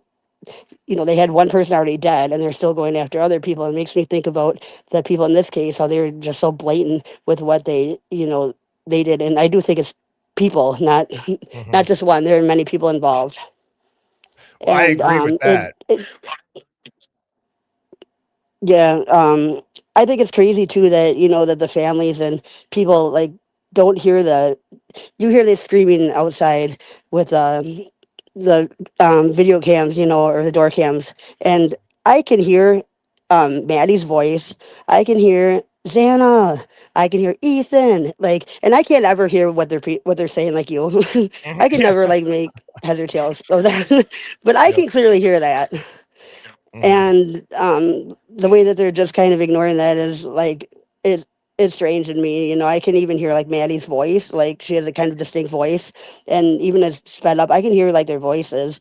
And but I think what happened is that that either drugs got flushed or they found out like one was a CI, and they took him and tortured him at the time. And I think with the police being there on in Banfield, and just blocks away and not doing anything, and then changing their time cards and all this, all this crap that they're doing, it just doesn't make any sense unless they were involved. And then so I was thinking that the police were possibly the ones who were supplying um, the drugs in the situation from like an Well, evidence room. I see your point on that too, because I think everybody understands that, in a small town, if the cops are aware of it and it's continuing to grow and it's continuing to, have things where there's obvious mistakes made that allow those criminal organizations to continue to thrive, you do have to ask the obvious question of, okay, well, how is this continuing to happen? Is there cops that are on their payroll? Are there cops that are supplying from the evidence room? I mean, there's a lot of stories about that.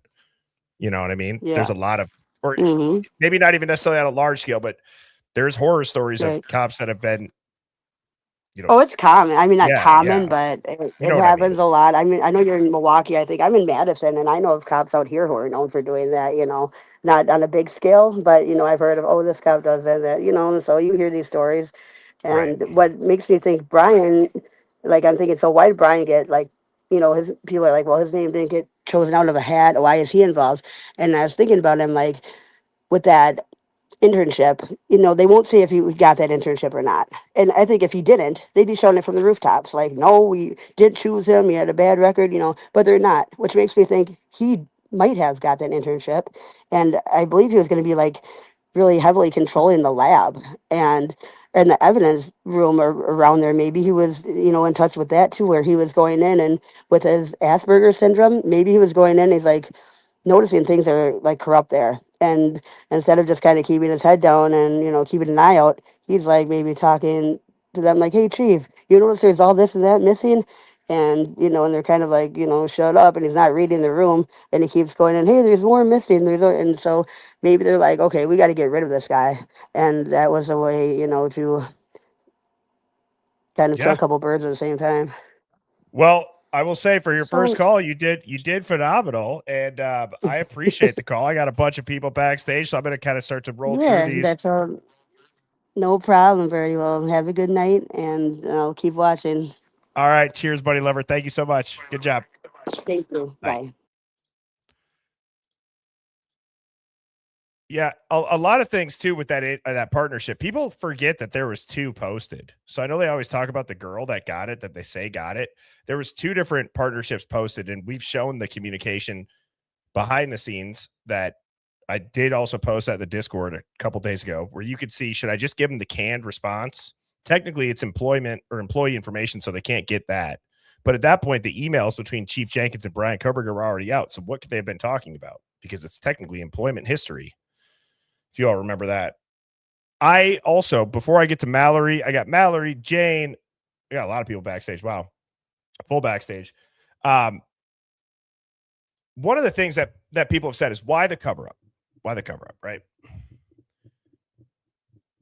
I remember how we've talked about there's been multiple things going on. So I'm going to think out loud here for a second. And if anybody's backstage or if anybody wants to call in for this and tell me that I'm right or that I'm wrong or they agree or disagree, feel free.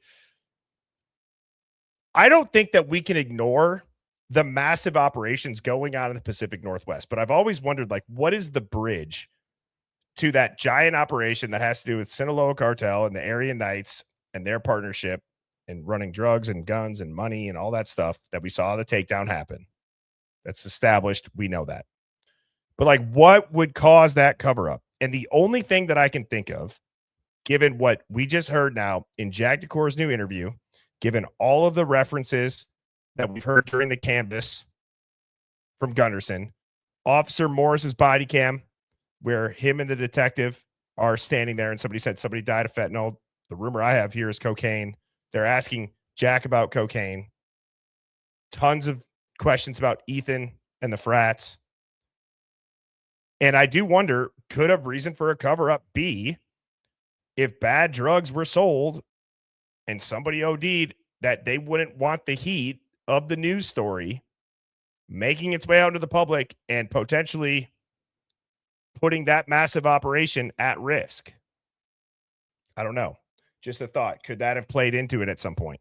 Now, why you would choose to say that they were stabbed to death and murdered, well, that's where you have to maybe think a little bit critically and remember that these agencies, they don't have to play within the same rules that we all do. And so if you were to put something out, and I'm not saying it's a fake story, I'm talking hypothetically, you could, and then that would allow you to use maybe other tools that you wouldn't be able to, a massive dragnet, or you could look for a wider scope of things with geofencing and cell phones and tower pings that maybe legally you wouldn't be able to get before in that ongoing operation. I'm not sure. But nonetheless, we got Mallory up next. Mallory, you're on stage. How are you doing? I'm good. How are you? I'm doing well. What do you got for us this evening? My internet has been kind of questionable, so let me know if I'm cutting out. But I got you good now. I feel like I have a lot in my notes, and some things are kind of like always changing, as you know. But I guess starting with Cyree, in that, so you see the Brian interview where he's with the G's? Yep. Like, he's literally sharing the defense's strategy and then accuses Ann of having an inappropriate relationship with Brian. Like, what the hell? It's like, yeah. I'm in I don't know, the Twilight Zone. And I think he said something that I was already going to say. I was kind of mad at him for stealing it from me. But I think that there is strategy here. The Ann basically said, listen, Kipper is not giving us anything. You know, these are our options. This is, you know, we can do it this way, whatever. I have all this discovery. I can't get through it. I said it out loud in court. And if you choose this route, then I want you to wait until you're close to your deadline and then throw me under the bus. And by that time, the citizens will have FOIA'd the hell out of this case. They will have gone through the stuff for us, which, you know, doing a lot of the legwork. Yeah. And they'll uncover, you know, something like that. He said fall on the sword. I wasn't going to take it that far that she would fall on the sword per se, but sure. I mean, I assume that this comes up throughout a lawyer's career. You know, they get accused of being inadequate or whatever. It's not like, I don't think their job is at risk for that, but it's also, did she lie by saying, yeah, I went through the discovery or whatever? I don't know. No, I get what you're saying. Plus, when Ann Taylor, you know, I feel like when you're the person out in front too, I mean, I don't know how you could ever. It would have to be somebody that's been in the media that I feel like people would understand. And I feel like with Ann Taylor, if you followed it, I don't think anybody would be shocked if she does fall on the sword. Do you know what I mean? And then if it played out well, it doesn't hurt her career. Falling on the sword for no reason, it's just dumb. That's why nobody probably would do it. But so there must be a reason, you know, like, I guess she could also be very wrong, but yeah, you know, like, I'm pretty sure I heard that she used to work when she was out of college. She worked under Thompson, or like, so she knows Moscow. I don't know, but I can't decide if Cyree is a good guy or a bad guy yet, because he is saying a lot of what other people won't say, and I commend him for that. But also, like, is it because they're not supposed to? I don't know. Like, give me an example. What do you think? I had What do you asked, mean by that? like, that they're saying Like things that saying they're what not supposed others to. won't. Like saying Oh, things that others won't. just like he's answering more questions than other people would, like, when interviewed. I feel like they were like Chris Whitcomb or whatever, they would be more like, I can't talk about that or whatever, but Cyree would give an answer. I see what you're saying. He's just giving himself the green light to any question. He's like, yeah, so this is why, blah, blah, blah. I get your point now. But also, he's really risking his career, because it's like, I don't think that anyone's going to want him in a courtroom again. And speaking of that, I mean, we can't have Hitler. It's yeah, and I guess the worst case scenario, if we did have him, I say we, like I'm part of the team or something. My God, Yeah. that I mean, the next step would be like the Supreme Court, because I think you could easily prove that he's biased. I don't know. He's got to be close to retiring though. Yeah, I would agree. I mean, and so I was going to pull this clip up because this clip came from Christina. Or you know what? Actually, is Christina backstage? Yes, she is. Okay, never mind. I won't, because I didn't know if she was going to call it. But I'm going to play a clip from the Cyree interview when Christina's up here, and I think she might have caught something that might lend a little bit of an insight. I'll let you guys interpret it. I won't spoil it right now, but it's very interesting that she caught this as far as what he's saying. Okay. And I had gone back on some of your old stuff, because technically I'm kind of new to the Hive. You actually bought my first membership, by the way. Thank you.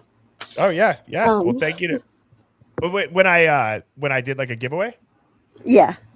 Yeah, and as a reminder, Hive, if anytime we get to 1,000 likes and I have memberships to be able to give, I not only do that, but I will also do a merch giveaway too. And so Friday nights are usually a fun time to do that. So just a reminder, if we get to 1,000 likes, I'll give out 5 free memberships and then also do a merch giveaway. I actually won a Lana one last night. Yay. Nice. There you go.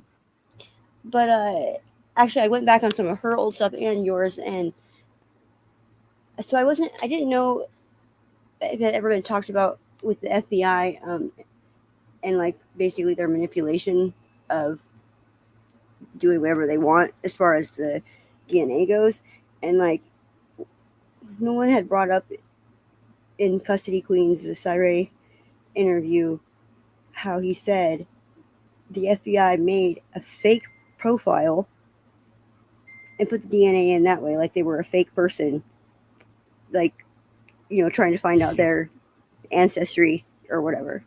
And I was just like, are you serious?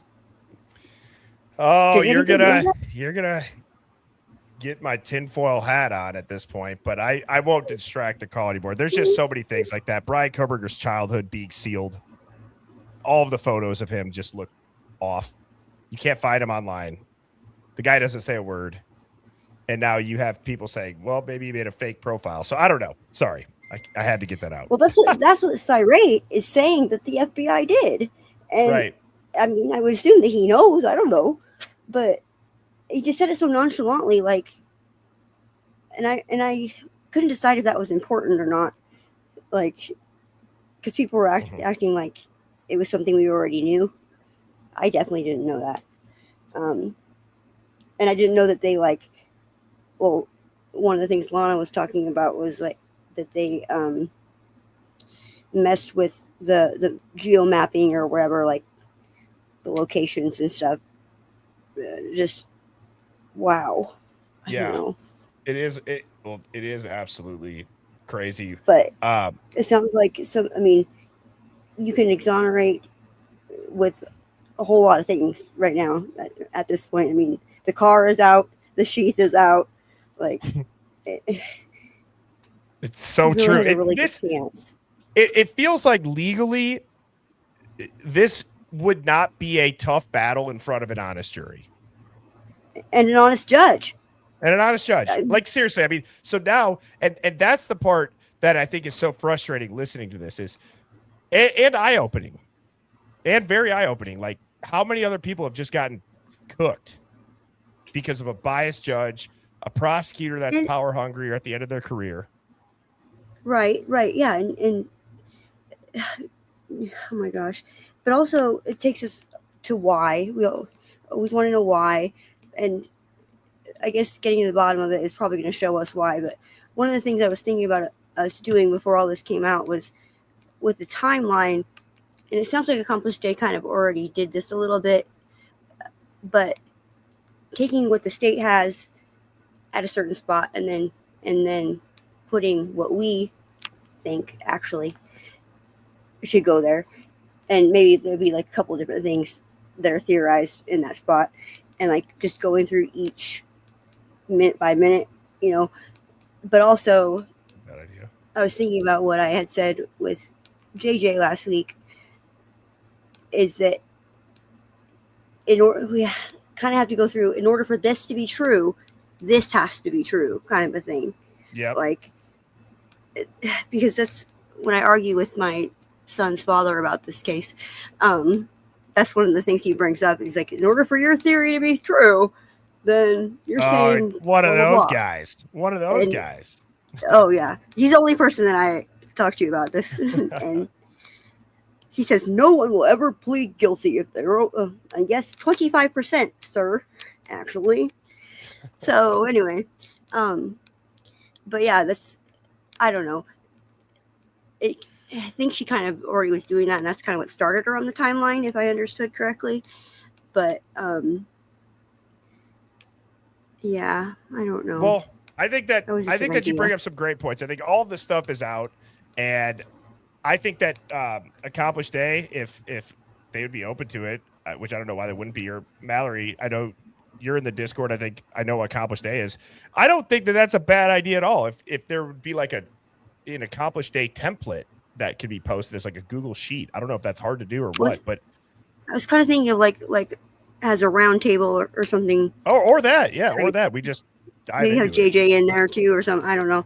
Yeah. And putting like the 2 or 3 main theories next to what the state has. And I like that idea. I absolutely do like that idea. Mods, make sure that I stay on that. That'd be like a fun, longer Saturday stream. But anyways, Mallory, as always, I appreciate the call. I got a full backstage, so I'm going to try to roll through these. Any last second thoughts? Go Pack, go. Go Pack, go. I love it. Season's starting soon. I hope you have an awesome weekend. You too. Bye. All right. Cheers, Mallory. Bye. All righty, Hive. Next up, we got Jane K. Jane, how are you doing? Hey, how are you? I'm doing phenomenal. What do you got for us? Oh, well, I lost my job yesterday, so that's fun. Sucks. That's not what I expected. I'm sorry. Just like, well, I guess when you stand up for shit that's right in the workplace, that's what happens here in Australia. But anyway. Oh, jeez. I'm sorry. Sorry to bum you out, but that's okay. No. I'm like cheering myself up with a bit of, corrupt shit that's going on in the world that makes me feel a little bit better. So I watched the Netflix documentary and I've been watching, like trying to catch up with the Cyray stuff. I think that potentially Brian was waiting to see what Cyray was going to say. And when he came out against him, that was his like cue to go, nah, fuck this. I'm coming out and I'm going to appeal.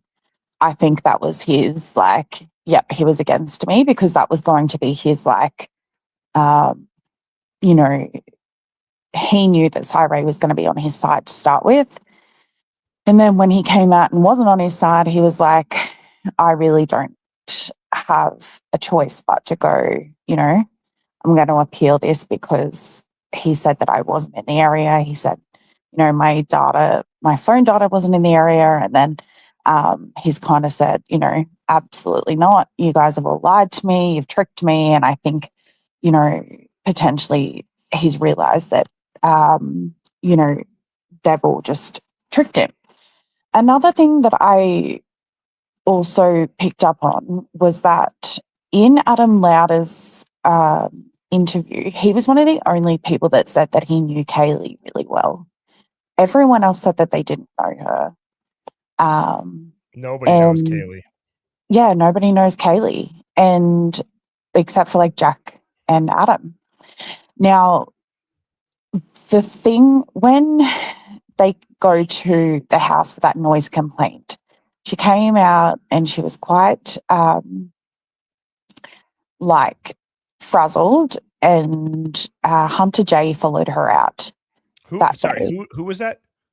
So on before the homicides, they were doing like the police had a noise complaint one day, and they went to the back door. Yep. And on the body cam, Kaylee came down and she had her license, and Hunter J followed her outside. Right.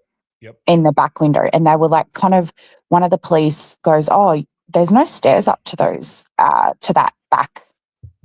Yeah, you know what I'm talking about? That. Yeah. Yeah. And she looked really quite frazzled, but like kind of like she'd been interrupted. And a lot of them in the interviews had said, you know, Kaylee just kind of sat up in her room and did, you know, whatever she was doing and never came down to the party and blah, blah, blah. Now, if you, I guess in a drug sort of situation, a lot of people would be like, they don't know the person that's on top of dealing, right? They don't really have anything to do with them. I think Kaylee was very high up in the dealing of it all, and that's why no one knew her. And I think that the reason that she was being followed was because of that. Now, I've looked into last night. Hang on, can I, Jane, sorry. So I haven't heard that part yet, and the timing of having Kate's comment up on the screen, I just want to dive into that a little bit more. So you were saying that Kaylee might have been somebody that had this other side to her that maybe wasn't well known, could have been moving some stuff. Obviously, this is all speculation and yes, all the speculation. Yes, absolutely. But look at what Kate just said. Kate said, do you think people were afraid to say they knew Kaylee? And if what you said's true, maybe that could be why people are just trying to, if they're really not involved, it's like, I don't even want to deal with getting myself involved in this. Like, yeah, because I know what's going on. Her. Yeah. So her uncle obviously was in jail. Now, I've always had this suspicion because around the time of, you know, around that time, her uncle went to prison for murdering someone. And there is body cam footage of that on YouTube if you search his name. Steve also, it just seemed like Steve and Christy weren't really her parents, I suppose, and maybe had just brought her up from a very long time.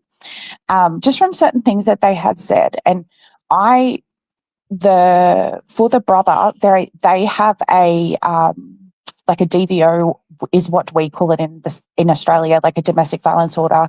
Like a protection order or something, so they can't contact you. So the mother, Kaylee's grandmother, and Steve and Christy have one of those against their brother.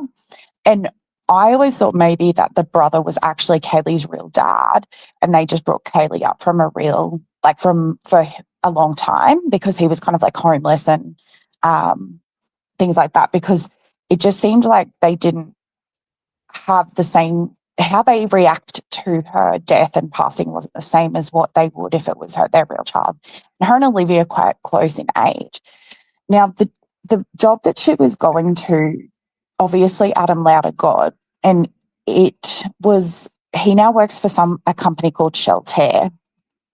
which is a private aviation company and a private hangar company. Now, I went into the Epstein files documents and I searched them, and they're everywhere, all through Epstein files, and that's who she was going to work for. And I looked back through, if you go to True Crime and Design, they have the vacations that Kaylee and Maddie went on together. And it's like the Caribbean, you know, Miami, and all of the dates for a lot of the Epstein shelter. Like, it has the emails of like where like GE is going to fly into shelter, like hangar in 2015, and it's like they were in the Caribbean at the time. Are you kidding me? No, I'm not kidding. And I think that it was, so 2022 was when Ghislaine was, she was sentenced to life in prison in July, and then the murders happened in November. And I think because with what happened in terms of the Brian getting into the car, and then they stopped him a couple of times, they were able to follow him across different states. And I think that was because they were worried about trafficking. Oh my God. Can I play this video from True Crime Design? I pulled it up, and then I want to maybe dive more into depth on that, because that's crazy. And I'm going to have it muted. So as it's playing, can you dive into that more? Because I know that it's not the first time that, I mean, Sammy T, Mafia, and I have brought up the press bulletins with Brian Koberger's name in certain articles. And now you're saying that whose name and dates were all correlated with, again, hypothetically, with some of these trips? Adam Lauder, who was like, you know, the what did you tell Adam? Yep. Now, so he says, what did you tell Adam? And so that's why I was like, Adam was the only one that mentioned Kaylee. And that's why I was like, I need to look into him a bit more, because I'm like, well, we need to look into why he was the only one that said anything about her, right?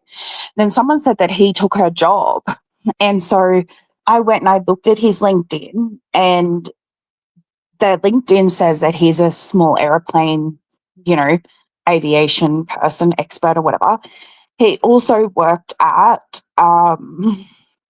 the Lakewood Ranch Golf and Country Club down in Sarasota in Florida, which is one of the biggest country clubs down there that they use, you know, a lot of the elites use down there. Very close to Donald Trump. I think Bill Clinton goes there. And I was like, maybe I should just search the Epstein files for that company that she was going to work for, that Adam now works for, and which is the Shelter. So I went into the Epstein files, which anyone can search, you know, the Epstein PDF, and then searched the library, because if anyone's going to be watched, I feel like maybe she was going to pull out of the trafficking of it all. I feel like they were both being trafficked, her and Maddie.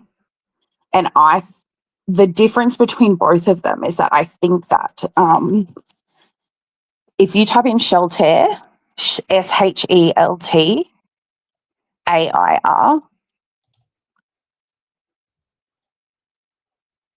oh wow. So it's just, even if you go to the top one, October. So what are we looking at here? Do you want me to click on this? There you go. I think 2011. I think it's like 15. It starts at like 2015. So should I go to a document that says 2015? Yeah, like where True Crime Design has been able to. Palm Beach. I'm just trying to think. There's Paris. 15. Palm Beach. I just want to see if we can find one because that's nuts. Jamaica? Yeah, so one of them was Jamaica, but then also the Caribbean, which can be under Belize. I think there's Belize, which was the girls went to Belize in the picture, but that can also be under Caribbean in the document. Okay. Well, let's just go back. Let's see that. Where did that Jamaica one go? Will that one be okay to use if it's 2015? Where the heck is it?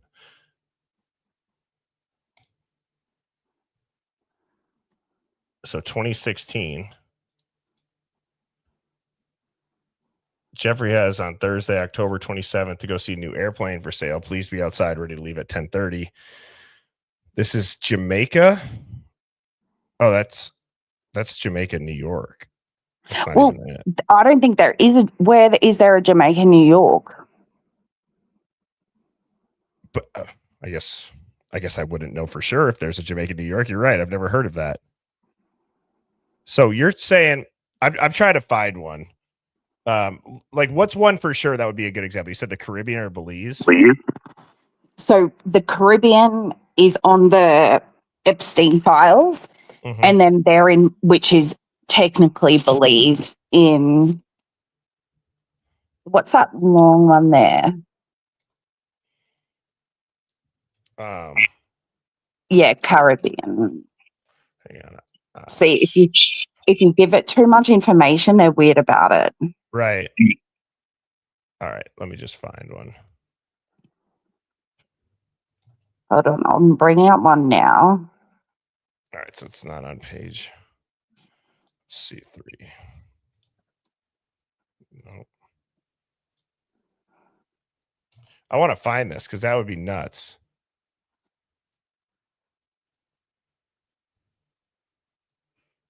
Not on 4. Let's go to page 6. There's a Jamaica, Queens, New York, apparently. Thank you to who just put that in the chat. But they're not putting out. I might have to click into all these. I don't know. I'll see if I can find one. Okay. We'll give this a couple minute chat. I'll just click this random one. Where are they going to in this one? Passport. Okay. Customs. And it'd be good if we could get their full social media profiles from back at that time, because so this one says we plan to land JFK today at 4:15, JFK time Friday, shelter, same place, JFK, thanks Larry. BlackBerry by AT&T. So what page are you on? AT&T. What's that? Because is AT&T what Cyber works for? Yes. Oh, right here. I got it up.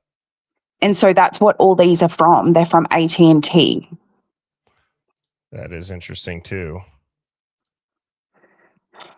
All sent by BlackBerry by AT&T. That's what they all say. Yes. Well, I'm very curious about this. If you find anything that lines up exactly like with that, because I don't think that it's a stretch that like some overlap. I don't know. I don't want to say too much without being able to like show people some stuff on that. But I think that true crime design and then you bringing this up, like I wouldn't be shocked. Would anybody be shocked if there's something that would be like, okay, that's just another coincidence? I wouldn't be.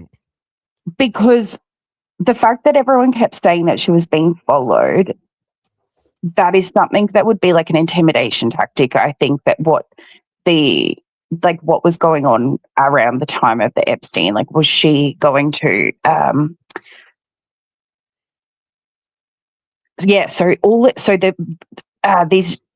the guy that works for Epstein, who was his secret pilot or his favored pilot or whatever, uses the special aviation hangars of this shelter.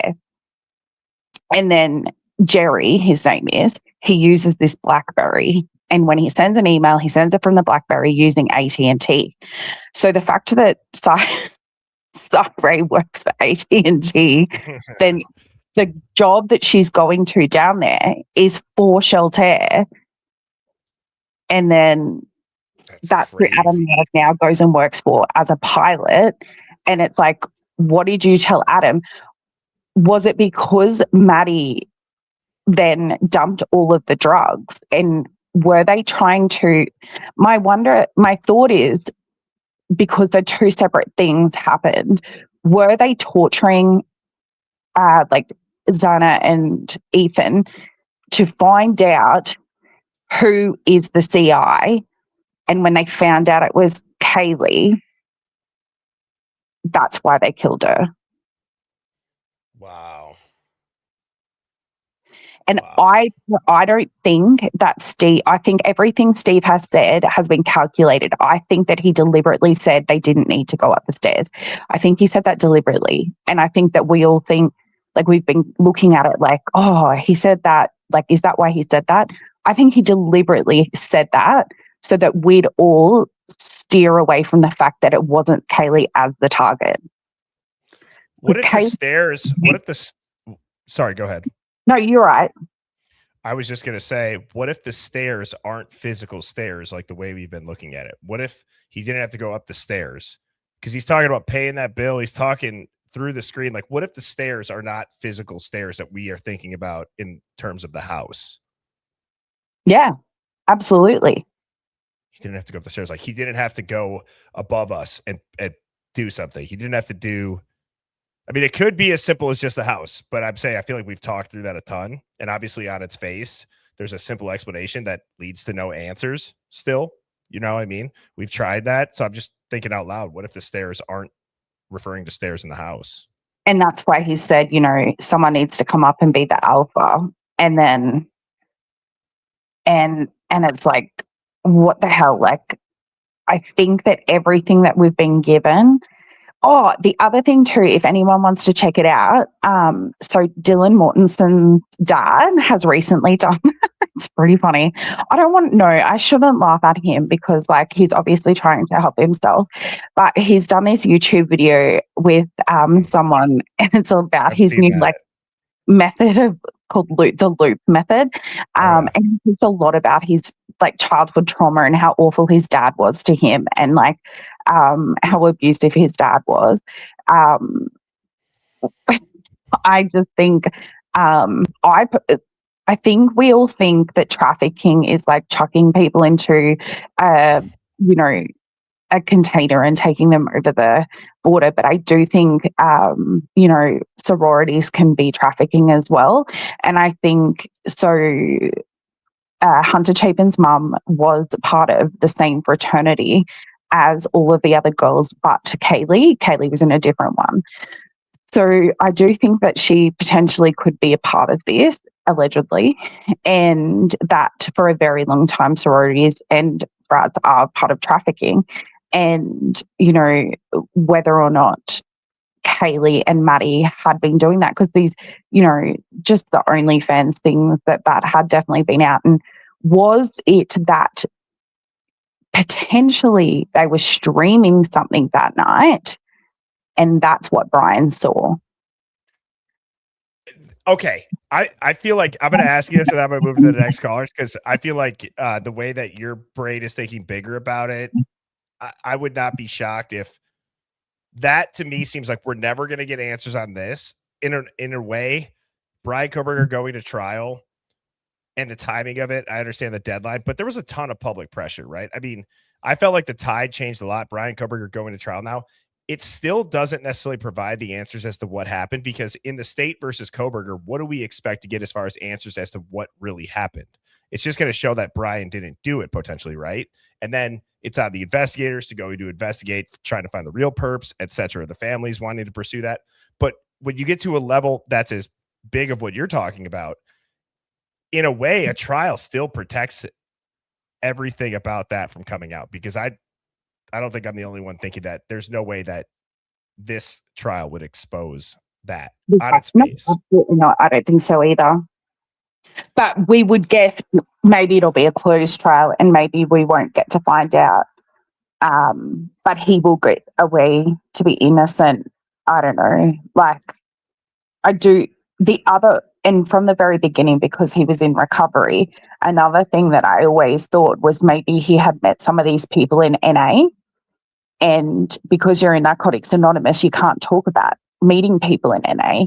And had he met some of the people and, you know, talked about some things and then they'd use that against him. And I think that I don't think Brian had anything to do with it personally. Maybe it was streamed and maybe he was curious about those things on the dark web and watched it. I do think that the victims, like everyone loves a dead man and everyone thinks that everyone's perfect. I don't think that those girls were perfect or Ethan was perfect. And I think that they were doing a lot of weird shit. Yeah. I'm so sorry. I've cut you off twice. This is crazy. You got the chat going wild right now with some of these clues that people are talking about. SkyWest Airlines check dated 9/9/2022 found in Maddie's car. It had an Amazon package with a Department of Idaho transportation document. And then correct me if I'm wrong, Hive, didn't that go away or get redacted or they moved it from the car? So there was one photo that had it, and then in the backseat of the car, that was gone. I forget who showed us that, or if we showed it as a Hive Mind find. I feel like we intake a ton of info all the time, and it's hard to keep it all straight. But are you familiar with this, Jane? No, I didn't know that. Wow. Well, Jane, phenomenal call. Always a pleasure hearing from you down in Australia. I'm sorry about your job. I hope that it is a slingshot to propel you forward, and that the next thing is better. Oh, I'll be fine. I'll be fine. At least I'm not on death row, you know. Jeez. Yeah. Didn't expect that. But, you got a good outlook about it, and I hope that you have a fantastic weekend. Thanks, Birdie. All Thanks, right. guys. Happy Saturday. Thank All you. right. Bye. Have a good one, Jane. Bye. All right, Hive, don't go anywhere. Dogs on the roof. 30 seconds.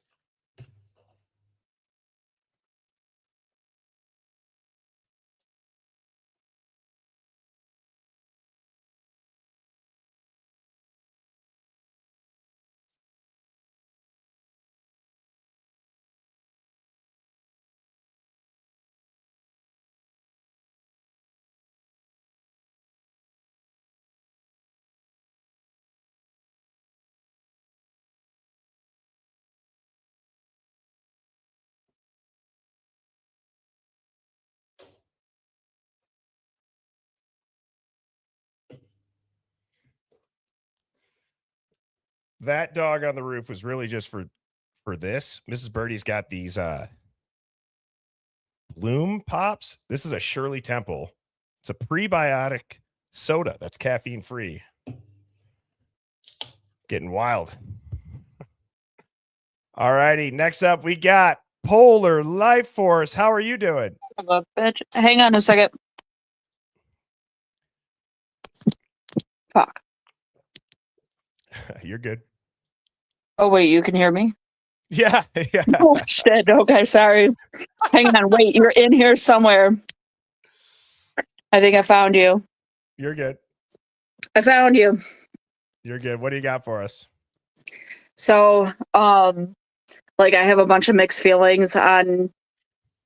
I always have mixed feelings, but I have mixed feelings on Brian and him coming out and saying this and saying it with such confidence that, like, I literally don't know what to think about it. Other than, like, obviously he knows something. He feels, you know, he's got something to back him up greatly. And I personally think it's definitely the negligence of the investigation. And I think there's bigger things going on with that police department, as I've kind of always said, especially because of personal experiences. Which I wanted to update you on. If you remember me telling you about my boyfriend, who had this weird warrant by this officer who was like, "You ain't going nowhere." That officer was actually recently arrested on July 6th for he left the scene of a crime. And his dad was also arrested. He turned himself in. Wait, the cop and his dad? Yeah. Holy hell. Yeah. And so like I looked into this dude. His name is Evan White. He's worked in Wisconsin. He's worked in Illinois. And I looked back even further in that, and this is not his first offense. He actually got in trouble for a DUI working as a Winnebago County sheriff. And so they released him from that and made him, I'm sorry, he was an Ogle County sheriff, released him from that and allowed him to be a Winnebago County corrections officer, which is why he had the interaction with my boyfriend. Wow. And I know it's so silly, stupid, but like I just really think like he did that to him just to be like, just to piss somebody off. And I feel even more so because of shit like this. Mm-hmm. Like why is that happening? Why should this person get in trouble for a DUI, get into a car accident on a highway, leave the vehicle, and you know, still be able to work in a correctional facility and deal with, you know, human beings, you know what I mean? And, you know, I'm very sus of, what's his name, Mowry, and doing all these investigations on every single one of the, you know, people surrounding this case. And I think that's going to play a big role. I think there are issues within our police departments when it comes to drugs and alcohol. I think they are also substance users. And don't get me wrong, like I support the police, Right. but I support good police. Yes. And I think it's been a long time coming that this has been a chronic issue, and it goes deep and it goes within our court systems. And I've said it before, I've faced it. I've dealt with a guardian ad litem who was accepting bribes from, you know, other parents who basically just wanted custody of their kids and stuff like that. And when I confronted that, I received an email, which I was warned that others were receiving death threats for confronting that GAL. It's just crazy because as I've gone through this case, excuse me, as we've done these call-in shows, right, and people like yourself have called in, or anybody that's had an experience with like what you're describing, even if it's on more of just your local level and people don't hear about it, the same theme comes up, is that they got away with something, or they were caught and they're still in a position. And that's not just for the police. That could be for a prosecutor. That could be for a judge. Absolutely. And it just transcends, and it gets worse and It worse does, and worse. and it's getting worse, and it's getting worse, and it's been getting worse because it's been happening since the 70s. You know, I can't think of the author's name right now, but he wrote a book back in the 80s in regards to the Cook County, you know, family court systems and stuff like that, and the corruption and the money that's being passed down, and they're using people's vulnerabilities and their children in order to make money. And that goes up and up and up and up.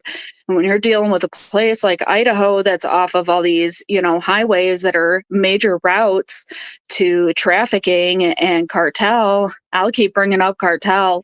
I know somebody said that, like, oh, they wouldn't leave, you know, a witness. They will leave a witness. They will leave a witness to prove a point and make it known that, like, this is what happens when you mess with us. And it may not even be like a Mexican cartel. I mean, this could be sororities, this could be fraternities, this could be local drug dealers who are behaving in the same way. Right. And that's why I've always questioned, I've contemplated too, where when you use the word hit, when you use the word hit, don't get me wrong. I know that there's collateral, right? But Yeah. the mechanism that this was done, it wasn't like it was a bomb, and it wasn't like it was a stray bullet that missed. I mean, you have to get up close and personal with these people. And so to say anybody is collateral in a stabbing for a quote unquote witness and leave 2 other ones doesn't make sense, which makes me question those 4 and the claim of collateral or the claim that only 1 was the target. Neither of those make sense. And I don't think that it's out of the realm of possibilities that when somebody goes in to do a hit, they have a target, they are doing the hit because somebody had told them that. Usually it's not even somebody related to, or that's close to why they'd be a hit. It's the person, a random person or somebody that's slightly outside of the directly involved will go and do the hit. Yeah. Yeah, absolutely. And if they've got something to lose, they've got their whole life ahead of them to lose. You know, who knows their educational background, you know, or their very fancy job. You know, they're going to do whatever it takes to shut those people up, period. And I agree. I don't think Brian's that person. Well, you know what's interesting too, though, and I would say this, kind of going back to that theme that I talk about, everything transcending with just people getting an extra chance or a third chance, fourth chance. What I think is always interesting too is, do they give that same chance to people that handle CIs? Right. So let's say that you're a handler for a confidential informant and something might go wrong, but they didn't die or didn't expose the operation. Right. Like how big of a deal is it to be in charge of confidential informants? I don't know personally. And so I always like promote this series Wrong Man. And there is a specific story about a CI who was threatened by the prosecutor himself, and they confronted that. I think I've seen this. Yes. And that's how far it'll go. And this CI, he didn't want to show his face, but you could hear it in his voice. He was scared. He wanted to come out and tell the truth. Like, hey man, this is what happened. This is what happened. And I was paid off, and I actually never even got my payment, you know, to basically say this is what happened and to shut up. And he lived his life being afraid that for any reason, this prosecutor or DA or whoever he was, you know, found out that he said anything, that he was scared for his life. Well, I just think that it's on its face, it's so risky to put anybody in danger to save their own ass. And I think we've talked about statistics, and I think I actually played a clip from a podcast that I've listened to where it's like, if people knew the truth about how much danger or situations where CIs have been hurt, injured, killed, that program would cease to exist. And I appreciate the call and the update, Polar Life Force. I got a full backstage, and I'm going to go ahead and move on to them. Yeah, go on and do that. Well, I appreciate you, and I hope you have a fantastic weekend. All right. Yeah, thank you. You too. Cheers. Bye-bye. Fantastic calls this evening. All right, next up. All right, backstage we got, oh man, I see somebody that it's been a couple weeks since they've called in that people are going to be excited for. We got Chantel, we got Investigator Bust, Dead Man Awake, Christina Bellamicia, Detective Mowry, and Chrissy. And so I will do my best to get through all of them. And here we go with Chantel. How are you doing? Good. How are you? I'm doing great. We got you loud and clear. What do you got for us this evening? Okay, so I've been thinking this for a long time, and I go back and then I don't say anything. And I heard a video the other day with, it sounded like someone saying you took the picture, because I've always thought that it has to do with what happened on Halloween. Okay. And so when Dylan's like throwing that fit and she's like crying, and then Maddie shows the TikTok, she puts up that TikTok, you know, saying that she's manipulative, and it sounds like she's kind of like outing her. Yes. Yeah. And I've just always thought that she's jealous of Kaylee and Maddie. In lots of pictures, she's looking down at Kaylee like with looks like, oh, like you think you're better. But I mean, she was cute. So I think that in that video it shows, like, I think it's Ethan saying, don't wear that ever again or something to her, and she's throwing a fit. And to me, in the one video, I wish I had the time of, but it sounds like her dad, I've always thought that it's Dylan, her dad, and her boyfriend. And it sounds like Dylan's dad saying, did you take the picture? And you're meaning, talking about now you're talking about the night of the murders. yes, Okay. the night of the murder. You can hear a guy saying, did you take the picture? And it sounds like an older guy, like would be like a dad or someone older. And the girls are crying. And then it sounds like Ethan says, get the F out of here. And then it just goes, like crazy. And that's my gut, is that. Do you remember in the beginning when that black pickup truck seen on the Banfield body cam, how hard Yes. people were going with showing it was Dylan's dad's truck? And it wasn't Yes. Quinn's, it was Dylan's dad's. And then there's that photo where Dylan's kind of standing next to it, like with her arm up or something. And I think it's like an F-250 Super Duty. Yes. And it's just, again, that the film is taken with a potato that's trying to film Bigfoot. Yeah. Think of how many questions. I mean, I'm serious. I would guarantee you at this point that we would be so much further along in our theorizing if it was just even 20% better footage. Yeah. Oh, totally.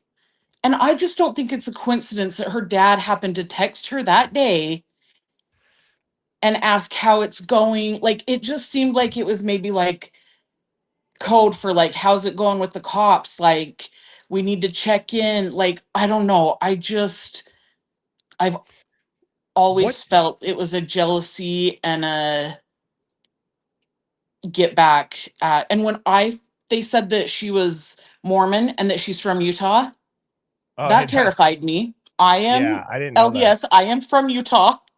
I am nothing like that girl. So I'm like, I didn't I don't know. know. Yeah, and somebody had said, no, it's a different one. And then I think that was Jane. Jane had all the receipts. And yeah.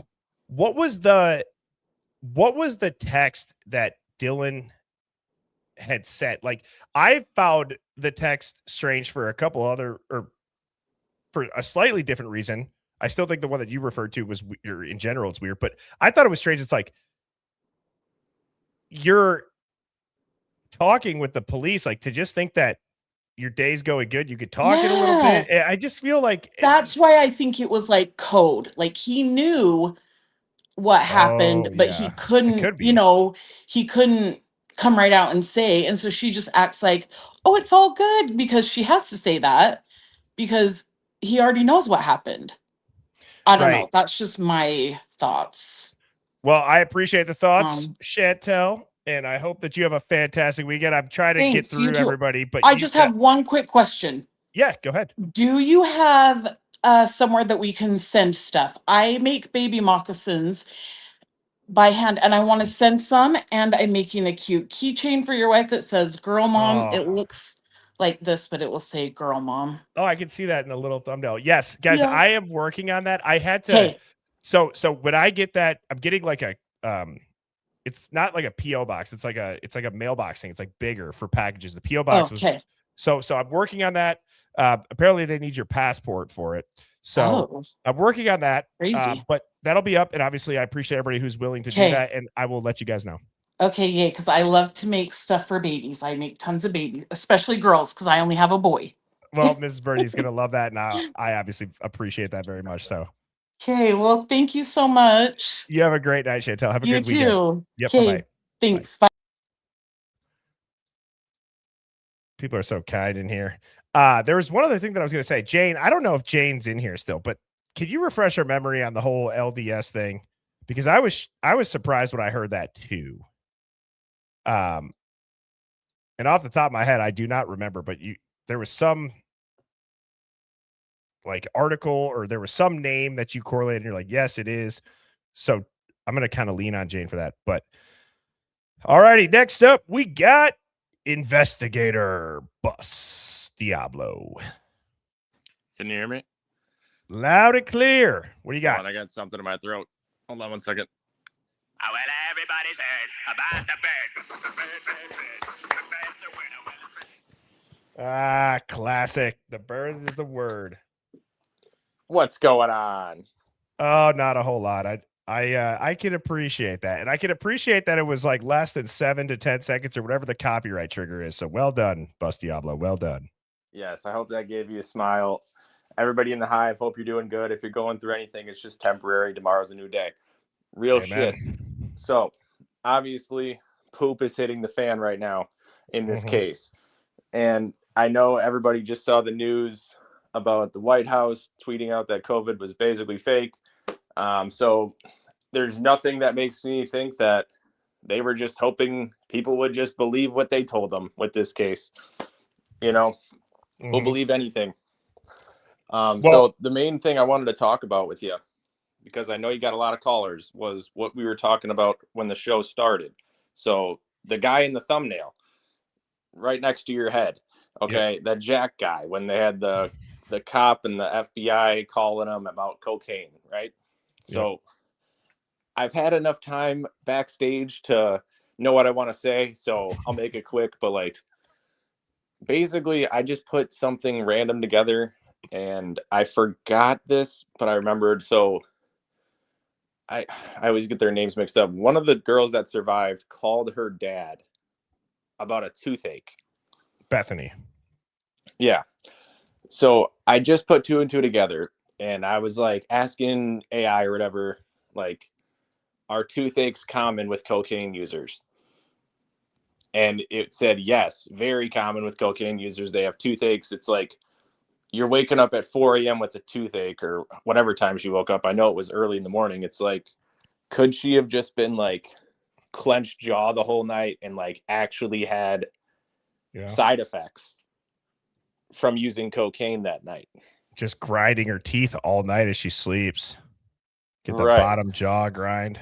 And the only reason I even thought about that was because it's like, why are the cops only talking about coke, you know, when they're asking them questions? And it's like, it could be that she was like a heavy user. Something happened with her dealer giving them fake cocaine. And it could, I mean, I just wanted to bring that up. Like, and you can kind of No, it's a good thought. That's a good thought. Yeah, for sure, because that does happen. People do grind their teeth, and you're right. They're specifically asking about cocaine, and I think that any reasonable mind would think, okay, well, what does a cocaine dealer have to do with murders, unless it was bad drugs or they're linked to it, right? Or and someone doesn't want to get in trouble. Yeah. So that's where I'm like, okay, like, why else are you calling your dad for a toothache? Like, there's no way you just get a random toothache. But like, do you really call your dad for a toothache? Exactly. It's like you either got punched in the mouth or you're doing coke all night and you can't fucking stop moving your jaw like a fucking crazy motherfucker. Excuse my language. Yeah, but like, yeah. Seriously, like, we've all seen those videos of people strung out on drugs. Like, they're always moving their jaw weird. They're always like tweaking out. It's like, what if she was just tweaking that night and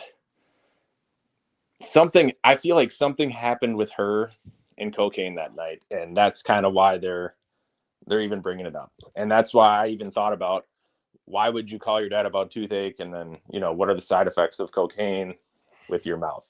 So, well, I appreciate you letting me up here, though, Brady. Have a good rest of your night. Cheers. Peace. Bus. I thought it was an interesting point. I saw a lot of people agreeing with it. I saw some people that are like, you just don't get random toothaches.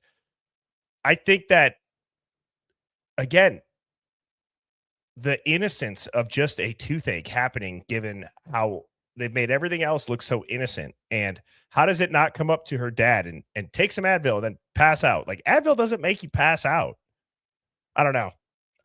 I thought it was interesting. And as you know, those are the type of theories and points that I appreciate very much so. So great job, Bus Diablo. Next up, we got Dead Men Awake.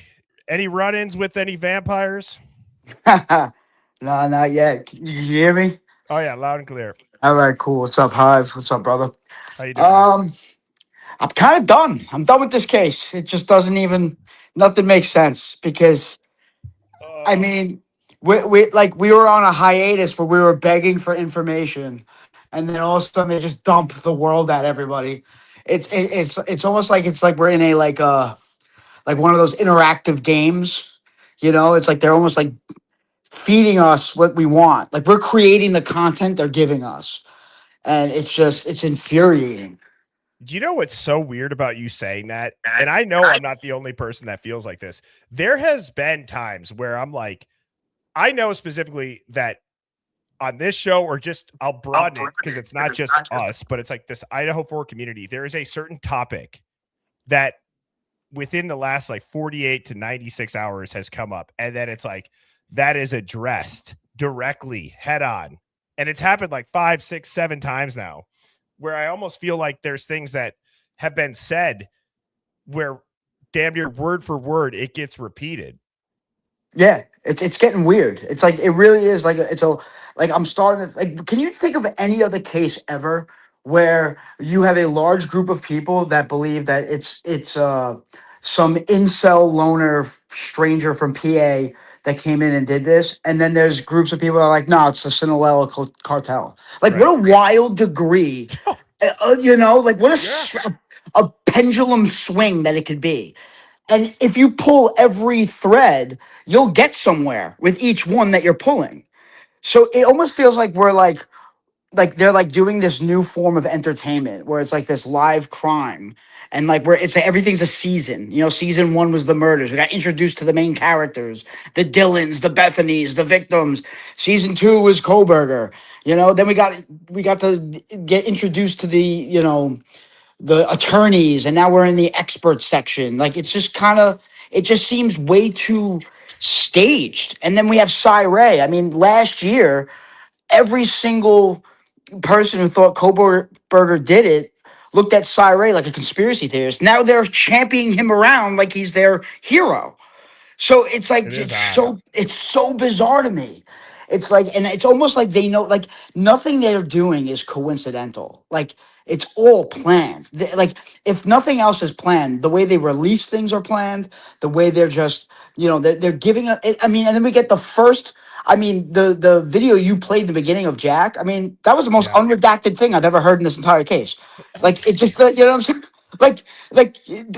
And then they leave that little snippet at the end, like, oh yeah, here. So that tells me maybe it's probably not drugs, right? Like, why leave that in? Like, it's almost like they're giving you the thing they want you to chase, and it's like it's just is there even a conclusion to this, or is this just going to be like the new way they do things? Because it's like, oh, we get a lot of money from this. We're getting a lot. Like, there's like a whole new genre. Like, true crime is no longer true.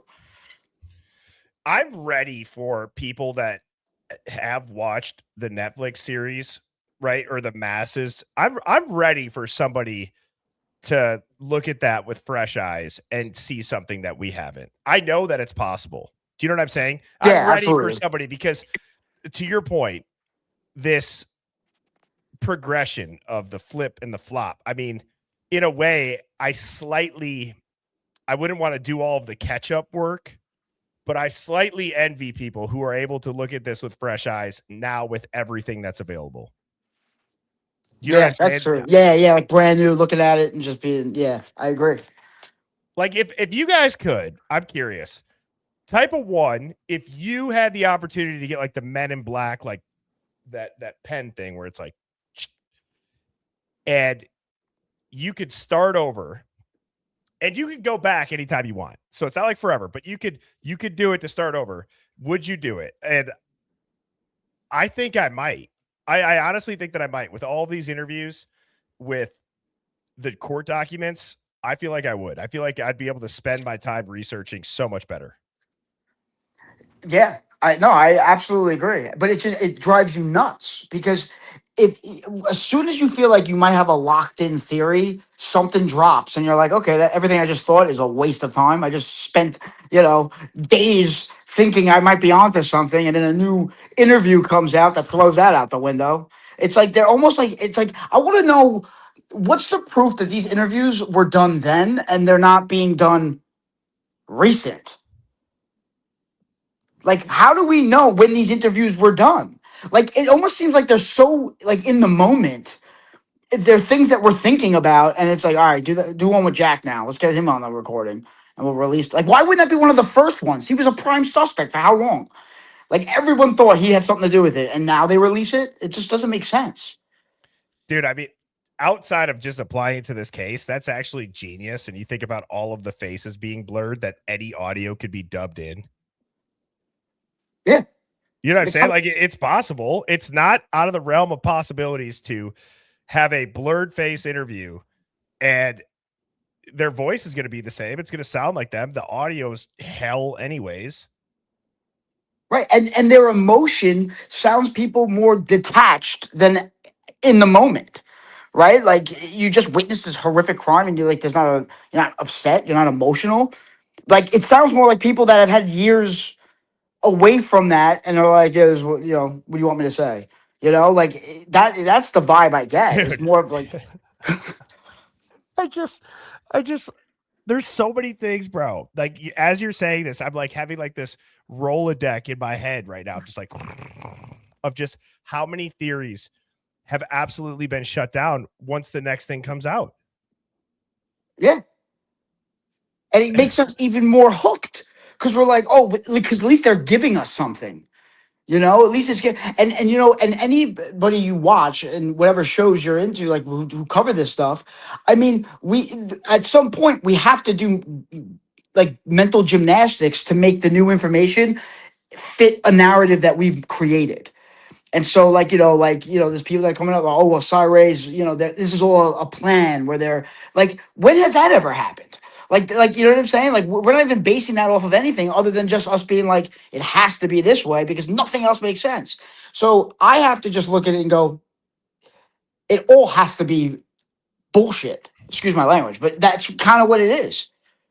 This is also one of the only cases or massive headlines that I feel as if immediately, like, people talk about conspiracy in this case more than I've heard for so many other things. And it's like anything outside of what the news has said is a conspiracy, which is just, it's so off-putting that it makes you look harder. But in a way, it could be strategic because in my head, I'm thinking, okay, the conspiracy of a cover-up, the elaborateness of this cover-up, the coordination of this cover-up that would be needed, the money, the media, the lawyers, the experts, the families, all of the kids that not talk, everything that we list out a bunch of times. In my head, I'm thinking, like, what if they really don't know anything? Like, to an extent, not saying they're directly involved, but I'm saying, like, what about these kids? Like, what if they really don't know? Like, we're looking at all of these kids, like, they're all keeping their mouths shut. They're being paid off. I'm like, or they were just brought in and asked questions randomly, knowing, if you were the cops, knowing they're not going to be able to give you any other answers besides, oh, yeah, I mean, I'd see him at this house, or I think they had a great relationship, or no, I never saw that. You know what I'm saying? Well, especially if they, because they made up this narrative that Kaylee was the target. And if they know that nobody really knows her, well, they're not going to have much to say. Like, what, oh, we don't know her. So, but, when I ask me about somebody else, maybe I can give you some more. No, she's the target. Dude, like, it's so crazy. It just to me, it just seems like it's all crazy. And in the beginning, like, the first family interviewed were the Chapins. Right. And then, so, like, obviously there was something that told them maybe he was special in this. And then he just gets buried for like 2 years and no one even talks about him or Xana. And it's all about Kaylee and Maddie upstairs. So it's like, and then now that thread has been pulled long enough, they're like, oh, let's go back down we'll go to floor 2 now. And now it's about Zeta and Ethan. So it's like, they always have a different maneuver that they can make. So it just keeps us hooked. I don't know. It's like the WWF or something. Well, and I appreciate the call, Deb. Anyway, Yeah. it's always great to talk with you. I missed you last week when I couldn't do it, and I'm glad you called in. Yeah, no, I appreciate it, brother. Peace. See you, man. Later. Bye. I know that some people might disagree with that take about maybe they don't know, but I'm saying if you really wanted to set it up, what's the best way to make sure nothing comes out? Well, you ask people who don't know anything about it, you get them on the record. Same frat. I don't know. I don't know. Great call. Thank you to Blue Eyed Candy for gifting out the Hive Plus calls. Are we at 1,000 likes yet? I hope that we get to it. I'd love to do a merch giveaway. This night's been great, and I feel like this night deserves a giveaway. All you got to do is just press down, tap that damn like button. Hitting like, hitting subscribe are free, and they're the best ways to support this stream. All right. Oh, nice. Okay. Super excited. We got Christina, and I'm going to go ahead and bring Christina on stage now. How are you doing, Christina? I'm doing awesome. How are you, Birdie? I'm doing great. The last time we officially talked, you yelled at me. No. The last time we officially, I yelled at you because you weren't in the chat when I found out about Kohberger's his post-conviction relief. But I mean, yeah, prior than that, I did yell at you. Christina, Christina and I have become very close because I've said this, and now people will know it's the Christina Chaos, who actually sent me a very nice, heartfelt message or DM saying, I owe you an apology. And it wasn't anything that was like overly dramatic. I think my response was like, you know what? I appreciate that. Even if we still don't see eye to eye on it, you're the only person that's ever messaged me saying like, I used to think you were just doing this, and that, and now I see. So yeah, cheers to us. Yeah, cheers to us, absolutely. Because look, I had to get woke over here, right? Like I had to get out of the sheep mentality, and I had to just go with my gut, and my gut was like, something is not right about this case. So I only yell now when I am like, I need to rant, and I have a story, and I have a clip to show you. Yes. No. Well, and by the way, I have that queued up. So awesome. If you want to start talking people through the background, I'll get this ready to go. Yeah. Are you starting it just at the one? Are you starting it at 1:15:03, or are you starting it at 1:17:12? Well, so do you want me to pull up the actual interview? Because I have that 10-second clip, and if it's better for the whole interview, I'll do that.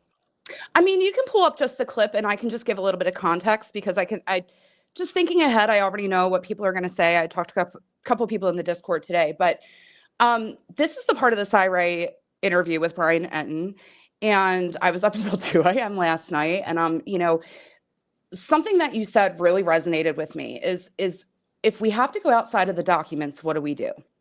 And we have to look at what's being presented, and we have to look at what people say, right? So Cy sits down with Enton, and they've got, Steve G and Olivia comes in, and Kirsty makes an appearance. But prior to all of them being on screen, Cy's talking about his theory, and he starts talking about the route that Brian Kohber takes to the house and how he, leaves. And basically his theory is that he thinks that Maddie was the target. If anybody hasn't watched it, Kaylee was the unexpected variable in it. Xana interrupted the whole thing. And then you've got Dylan, who sees Brian, and Brian sees her, and, he rushes out of the house, right? So he changes his route. And he says that a reasonable person would assume that Dylan would be calling 911, right? So this is the first time that he goes through this. Now, what you're going to play is the second time that he talks about it, and this is the very end part where he's talking about the route. Okay, and I'm going to play it. And it's kind of trippy. I didn't even mean to put myself in the four corners. It's now me, Cy, the G's, and Olivia doing this interview, it feels like. That's perfect.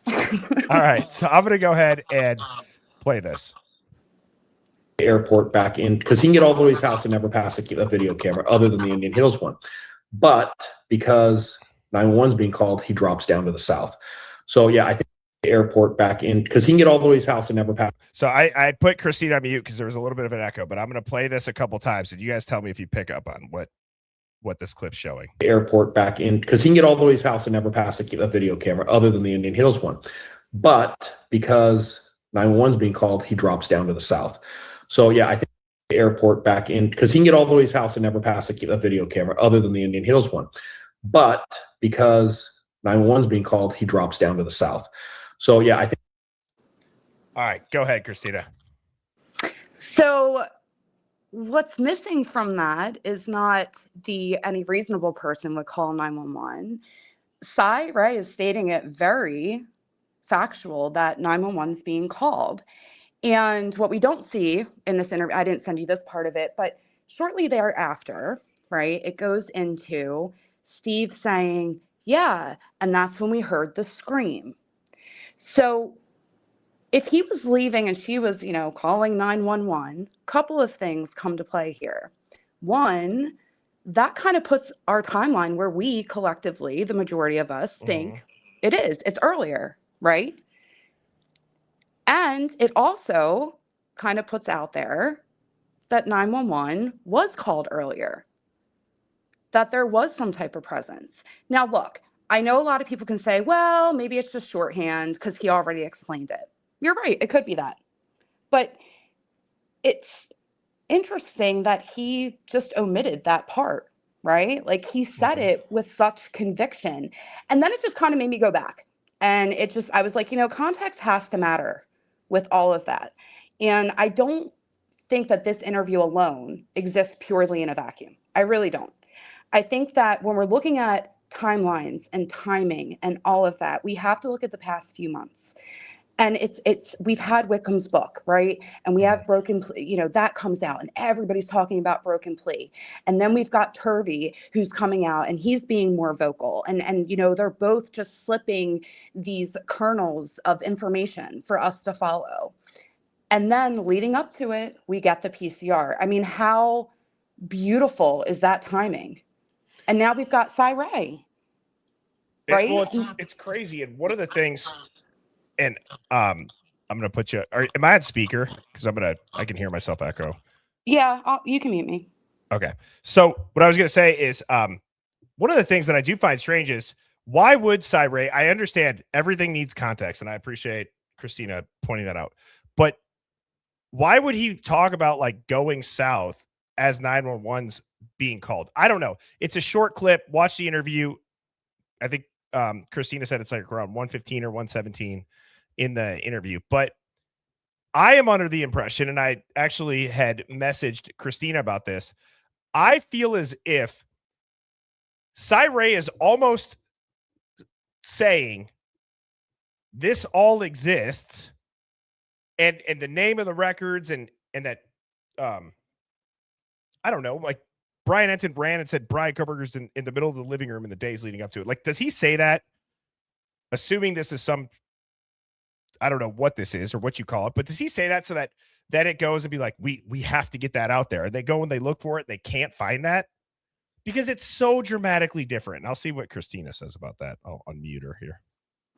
What do you think about that? Overall, Birdie, I am so back and forth with so many different things. Look, I think with Cy Ray, I think what this is ultimately doing, I think that what we're looking at is a change of the narrative. Overall, right? Not to kind of skate over your question. It's just, I think I overall, got you. Like, larger picture, I think that it's the change of the narrative because now it's more than the routes and it's more than all of that. Right now he's talking about these phone collisions and longitude and latitude and being in, their living room and they've got prior knowledge. And it's just, now it's presenting an entirely different way of looking at this digital evidence. And it's almost like, we get this plea, we think, I'm an avid reader, so I'm going to be really geeked out looking right here. But like, it's like we get to this plea, right? And we think that everything afterward is going to be the epilogue. And I'm starting to wonder if we're all wrong. Like, what if this is really just chapter 1? Because that would suck. It would, but hear me out, right?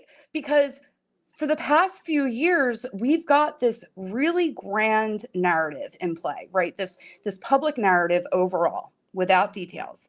And, we've got Brian, who's this isolated loner, and there's no connection, and the case is closed, and there was, no connection to the house. And now we're hearing, like, from Cy about all these digital intersections and, this loner and this woman hater all of a sudden is being placed at frat parties the first week of school where Maddie was. And it's like, oh, okay, so he's a social butterfly now? How does this even make sense? So, and then he's saying that the IGG is, it's a dumpster fire. So I'm not saying Cy is right in anything that he says. I'm just saying the conversation itself is changing across the board. You know what is impressive? And I know some people are going to say that they hate the word that I said, impressive. But at the end of the day, I don't know how you can say that Cy Ray is good at what he does. You can tell by his level of comfort, by the level of detail. I mean, if he's coming up with all this on the spot and he's pulling it out of his, where, like, very well spoken, very convincing. Does that make sense? Like, there's a sales dynamic to it that he has, like, command saying it. And that's what makes it so effective. And I think that that's what Dead Men Awake was referring to when he said, Cy Ray, when we were reading his report, it was like, oh my God, it's amazing. And now it flips and it's like, damn. And even if you're honest with yourself, I don't know if everybody felt this way, but if I'm honest with myself, rather, there's some stuff that I've heard. I'm like, is that true? Is that what he wrote? Sounds like he believes it. You know what I mean, Christina? No, absolutely. I mean, he's speaking with conviction. And, look, does he have skin in the game as far as, isn't it the pot calling the kettle black? Like, he's like, what comes an idiot and Turvey this. And meanwhile, he's like, in my book, you can read that. Right. But, yeah. And I'm going to give a little nod to JJ and to you, because we're always talking about the larger conversation and looking forward. And is this all kind of just part of this plot of the story? Because, think about it. If this evolves, let's say that this, this petition for his PCR gets granted and we go back and we go to trial, this becomes a much larger conversation. And then we're really looking at the IGG. We're looking at the digital surveillance. We're looking at the AI assisted investigations. We're, looking at all these technologies, the cell phone analytics. We're looking at all of that and how we build these criminal cases. And it stops just being about Bryan Kohberger. And it becomes a case that absolutely can influence all cases going forward. Right. And that's what I'm paying attention to. Wow. So, and I know it's been a long night and I don't want to take up too much of your time. I wanted to be, for my first call, I wanted to be really concise on what I was going to say. But I think, Bertie, you, myself, sorry, my dog's barking, myself, to everybody in the Hive, to everybody out there, like, again, a nod to JJ for making me think this way. And to you, I think we all need to do something that's really hard. We have to check our own confirmation bias. Well whether said. We think that Bryan is, guilty, innocent, somewhere in between, like, this is the point where we have to put our pride aside and we have to be willing to follow the information wherever it goes, wherever we get it. So we can't defend a narrative anymore, right? We have to challenge it. And even if that means we have to challenge the one that we've held on to for the past 4 years. Well said. Well said. And Christina, great first call. I know you and I are trying to link up for you go live on TikTok. What is your TikTok username? It's Christina Hoffman 0. Okay. Well, if you guys don't follow Christina, or it's Chaos and Christina, drop the chaos tonight in the chat. I saw you type, but yeah. It's Christina Hoffman 0 on TikTok. She'll go live. And then her and I are trying to work out a date to go live on. And I have a vacation coming up in the next couple of weeks where I think that would be fun. I'm going to pre-record. I'll have stuff for all those days, but I think that'd be fun to do one of those days. So we'll chat with that. We'll keep you guys updated. And Christina, you rock. Thank you so much. Thanks, Bertie. And if we go to trial, you and Mrs. Bertie can come over for a barbecue. Oh yeah. I'm really not, I'm going to that damn trial. I'm going to it. I know. So me too. I'm pausing life. So yes. Thanks for having me up, and have a good weekend to you and good weekend to the Hive. Cheers. Thank you. Bye. All righty. I'm gonna go with Chrissy next, and then I'm gonna get Detective Mowry. I feel like it's tradition between Shawley Redacted to be one of the first and Detective Mowry to be one of the last. So here we go. Chrissy, you are now live. How are you doing? I'm good, Birdie. How are you? I'm doing great. What do you got for us this evening? All right. First of all, I apologize if it's a little bit noisy because I'm at work right now. Oh, you're good? So, I mean, there's just a couple of things, and I know I called them before. We were talking about Xana writing the message in her blood. Unfortunately, that computer did crash, so I'm in the process of recovering everything, and I can get that sent over to you. Okay. But about a week ago, my friend and I, we were kind of discussing this, the case, because we both had some observations and some notes. And she brought up something that I had actually noticed in a picture that was redacted. There was a Chevy Traverse parked in front of the house where Nunez had been parked at. And we were trying to figure out, where did this car come from? Whose car was it? In one video, you do see someone from Moscow PD driving a Chevy, but also the Gonzalez family has one. So we said, was it Moscow PD? Shut up. Do they really? They do. Because I do follow the Gonzalez family page, and Christy has a habit of just posting pictures. And she posted one of like the first winter snow where you see there's a black van, there's Kaylee's Range Rover, and then the Chevy is parked right next to it. And I was like, hold up, wait a minute. And I said that would kind of track because people think they heard Steve's name. Steve, no. Yeah. And I said, no, we don't know what time Christy got that message about Kaylee being shot.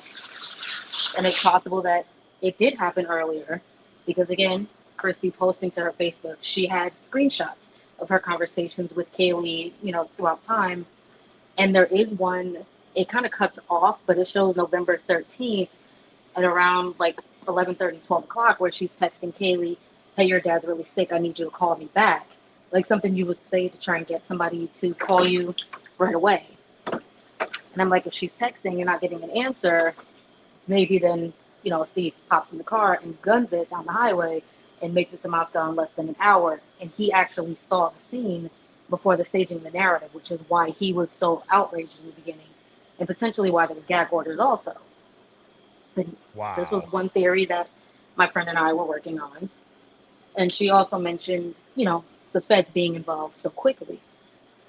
And my thinking was, what if the feds were already investigating Moscow PD because of other suspicious incidents that, maybe they didn't handle properly or were just too suspicious, and this case overlapped, and that's why the feds kind of hopped in. The sting on King. I've always wondered about that. And you know what, Chrissy, the other thing too about shoot, I can't remember what you said now that I had a thought about the Chevy Traverse. You said, you said the Chevy Traverse, and then you talked about someone being. Oh, I know what it was.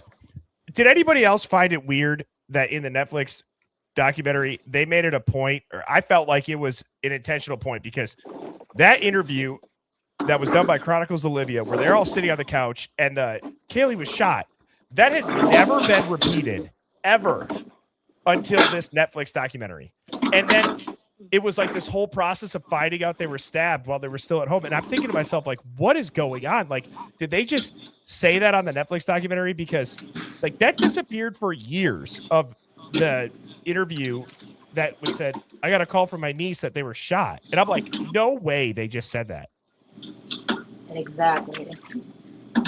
So, and then I also found it interesting with Christy because she has a habit of like posting screenshots. And in one of them, there were like photos. She was screenshotting her photo gallery on her phone. They got Kaylee's Apple Watch back because it was in one of the pictures where you can see the Apple Watch with the white band like Kaylee was wearing and the evidence bag in the background. And I'm like, so they gave back the watch but not the phone. It's not really making sense as to why they would do that. Right. Well, I know they wouldn't give the password for the Apple Cloud or whatever it was so that they could see it. Yeah. So. Well, those are great. That's great theories. And I'm glad that we were able to hear you. It was still a little bit louder, but we made it out. I think the Chevy Traverse, I'm going to look into that. I actually wrote that down. Yeah. So, and there's another thing that my friend brought up.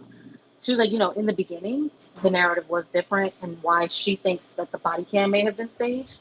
She said because the original report that came out, when they found Murphy, they said he was in the room on the bed behind a closed door. And in the body cam, when they walk upstairs, the officer just kind of looks to his left and says the dog is under the desk. He never opened the door, and he never said the dog is on the bed. He just looked in the room and said he's under the desk. That's So right. He said does to walk them, up and say that. why did they get to the scene earlier? They took him to animal control, and they had to bring him back to restage the body cam. Could that be why he went missing? Wow. Well, that's a great pickup and great attention to detail. I hope that you guys are able to put your heads together and remember your theories, and one day we'll end up getting them sent when you get a new PC. But I appreciate the call, Chrissy, and I appreciate the patience and also you making some Yeah, I'm time going to to call try in while you're at work. this week because I do have something else that I wanted to bring up regarding Moscow in general. I don't probably don't have time for tonight, but Okay. it is something that's quite interesting to me.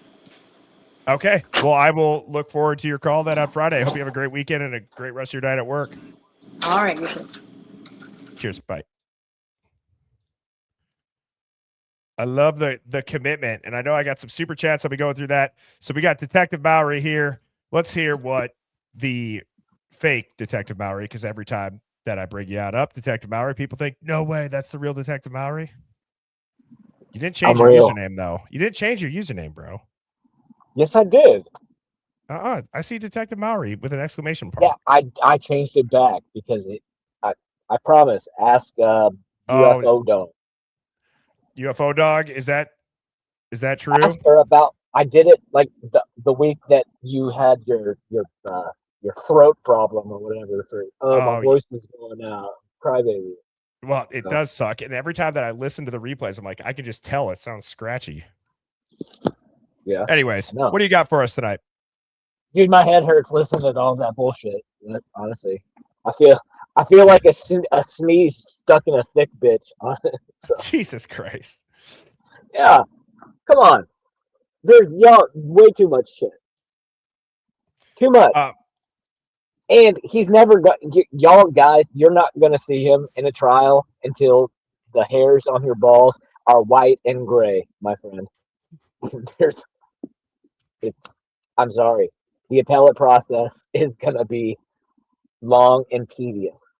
Even if tomorrow or Monday, Hitler's like, you know what? Granted, the state could still appeal that decision. That appeal can go through the state court, then the Supreme Court, then the federal court. Every party on every side can appeal every decision. So even if all the chips fell into place and Hitler said, cool, let's do it, the state could file a notice and say, nope, we want a higher court to look at his order. It would take another 6 to 9 months. And that court would make a decision, and then both parties get to appeal that decision. So what if that doesn't happen and it goes to trial? Do you think there's a shot as far as again, I feel like it makes sense when I say, like, what are we going to find out other than it wasn't him? But like, as far as the DNA, the car, phone pings, do you feel like that's able to be argued well enough if you get a fair jury that, like, do you think his chances are good? No. Oh, jeez, really? That's surprising. Are you kidding? You are so biased. We all have biases. Let's not forget that. You're biased. I'm biased. Just, it depends which side. I don't disagree with that. What? You disagree that No, you're I said biased? I don't disagree. I said I don't disagree. Oh, okay. Yeah. I was like, dude, I'm biased. I have to admit, somewhat. No, I agree with you. And so, just the facts, the raw facts. Four people died. Terrible, horrible pictures. It's going to be probably the worst thing ever. They got this guy. You can call him weird, whatever. He hasn't really said anything. There's a knife sheath, and they have an Amazon purchase, click records, whatever you want to call it. That's it. I mean, that's enough for every jury to, even if you and I think that's not enough, and that should be a reasonable doubt with everything we've read. It's enough, unfortunately, and that sucks. But you need something else. There needs to be, for him to have a chance, there has to be DNA from another person, and that doesn't even get him off the hook. That may just shift part of the blame to somebody else. So there is other DNA though.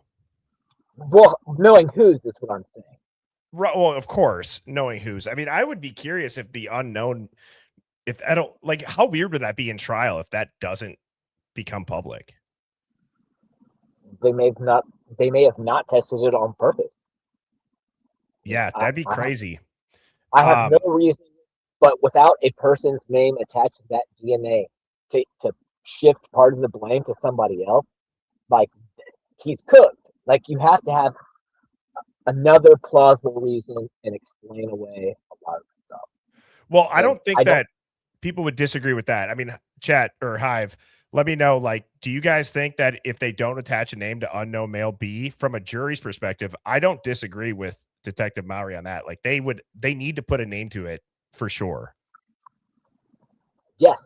And even more than a name, they might need to put a name and some location data or I don't know, something else. There has to be, for him to have even a chance for a not guilty, there has to be something there.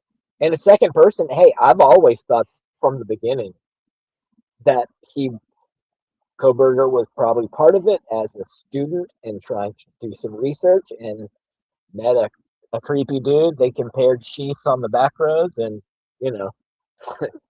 he went to go document this person or these people doing a crime and, that's what it is. So I don't think he's completely innocent. Maybe an accessory, but without another name, he ain't got no chance.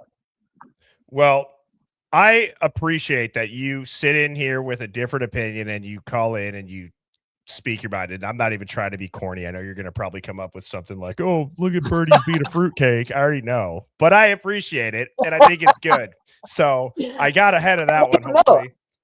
No, I appreciate it. I try to listen to everybody's arguments and whatever I think is the most, logical one is kind of where I thread the needle. And then you got people talking about like Jeffrey Epstein's airplanes and shit. And then like, okay, I can't anymore. Like, Brian Kohberger's name has 5 letters in the first name and 5 was LeBron James's second daughter in high school. And that matches. Can't be doing that. Like, cut it out. Stick with the facts. Well, Detective Mowry, as always, good to hear from you, man. I hope you have a good weekend. Hey, man, enjoy your weekend, and hope the wife's doing good, bud. Yeah, oh, yeah, she is. And I will ideally talk to you next Friday, dude. Take it easy. All right, sounds good. Later, Cheers. man. Peace. Bye. The real Nancy Drew. I hope Sherlock sees that comment right there. At Hive, I'm not gonna lie. This might have been our best call-in. Like as far as just the callers, the energy, the conversations, the chat's going bananas. And on top of that, I have a bunch of gifts and super chats to go through, specifically this one with Accomplished Day. I'm super excited to read this. So this is let me find that super chat that where is it? Here we go. Accomplished Day said, hey, Birdie and Hive, go read MPD report number 35. It talks about the dealer from Jack DeCour's interview. And so check this out. I will read this aloud. It says, Justin Dean, November 22nd, 2022. Obviously, that's the date that's on the video. And it says, on November 21st, 2022, at approximately 11:57 hours, I was asked by Captain Tyson Barrett to follow up on a possible lead. Excuse me. I was asked to follow up on a possible lead in the 1122 King Road homicide case. I was told a Mexican drug dealer with the moniker, and it starts with a C in quotes, was possibly selling drugs to several fraternities and sororities on the University of Idaho campus. I told Captain Barrett I would contact several of my contacts to see if anyone knew, quote unquote, C, which clearly what he means here, I would contact several of my contacts to see if anyone knew that person. That's reaching out to their confidential informant. At approximately 12:04, I began contacting my fellow Quad Cities Drug Task Force. What was that? Oh, I started reaching out to my fellow Quad Cities Drug Task Force detectives, Brett Damon, Colby Martin, Bryson Hayes. None of the detectives had heard of, quote unquote, C selling cocaine in the Quad Cities. At approximately 12:11, 11 hours, I reached out to the Bureau of Alcohol, Tobacco, Firearms, and Explosives, the ATF, Special Agent TJ Wahira out of Spokane, Washington, office reference, quote unquote, C. Special Agent Wahira hadn't heard of him, but said he would reach out to other agencies in the areas about him. I also spoke to another person that's redacted at approximately 1313 and another person at approximately 1725. Blank and blank said they never heard of blank selling cocaine in the area. Blank said he would contact me if he heard anything. I also spoke with Brandon DeMeyer with Benton County Sheriff's Office in Washington at approximately 1625. Deputy DeMeyer hadn't heard of him either, but said he would contact his local detectives about the name and let me know if he heard anything. Wow. That's crazy. Thank you, Accomplished Day. RC 3340. That whole drug angle, guys, I'm telling you, there's got to be at this point. There's got to be some arm in the cover-up because of it. RC 3340, thank you for the super chat. Said, I haven't seen any documents of TLE checking apartment complex surveillance, university security footage, nearby business cameras of Brian Koberger leaving Steptoe Village or coming back. Did I miss it?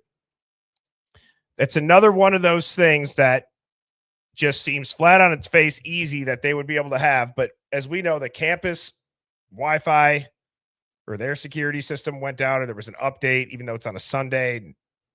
There's a whole thing about that. But yeah, we've never seen Brian Koberger inside of a white car unless he's been pulled over at a different day by the police on Bodycam. So I don't believe that you missed it. And Hive, if I'm wrong and there's Steptoe apartment surveillance of Brian Koberger, please let me know. Long Gone 4741, thank you for the jewels. Shawley Redacted, it was great chatting with you. Yvonne, thank you. Brian, thank you. Majestic Princess said, I've got my 70-year-old mom in the Hive. I introduced her Monday. She spent all week binging. She couldn't be more intrigued and excited. Hell yeah. Well, hell yeah. Majestic Queen, not Princess, Queen, because isn't that how it works? It goes Princess and then Queen, or no? Is that another Taj Mahal thing? But that's awesome that you got your mom involved. Welcome to the Hive. Majestic Princess's mom. Marsha Mayhew, thank you. Dana. Hot Girl Bummer said, hit the like. I want a chance for some merch. Renee. Dana. Happy in my flip-flops. Kiss me where I pee, says vroom vroom. Thank you for being a member of Hive Plus for 3 months. Carol B, thank you. Carol B. Carol Jenkins. Mandy Joe. I'll never do that again. Mandy Joe, thank you for the flowers. Sammy, welcome to Hive Plus. Carol Baskins. Did I say Carol Jenkins before? What the hell? I said Carol Jenkins. No. Carol Baskins. It's been a long day, Hive. Long day. Thank you so much for the gold coins. Lady Pitt, you rock. LA Designs, thank you. Hot Mess Jess says, I've got commitment issues unless it's Birdie's Idaho 4 chat. Apparently, this is where I draw the line. 1 month together, Hive Plus, Birdie. Aw. Well, thank you so much, Hot Mess Jess. I appreciate you. I just saw somebody say, send some love to Alberta. Is that in Canada? It's awesome to see the international folks in here. Heather Marie, thank you. Susie Leah said, TGIF, everybody, I love the Hive on Fridays. Susie Leah, I've member for 4 months. Whiskey Dough, and thank you for the super sticker so much. Dana and Yvonne. Kiss Me Where I Pee said, it's the Aryan Nights. There, I said it.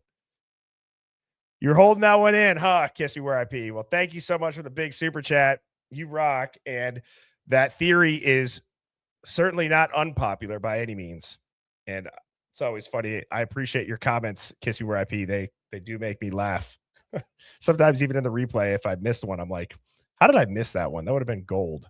Love and Other Habits said Jamaica, Queens is where JFK Airport is located. Thank you so much for that update. I would have never guessed there was a Jamaica in Queens.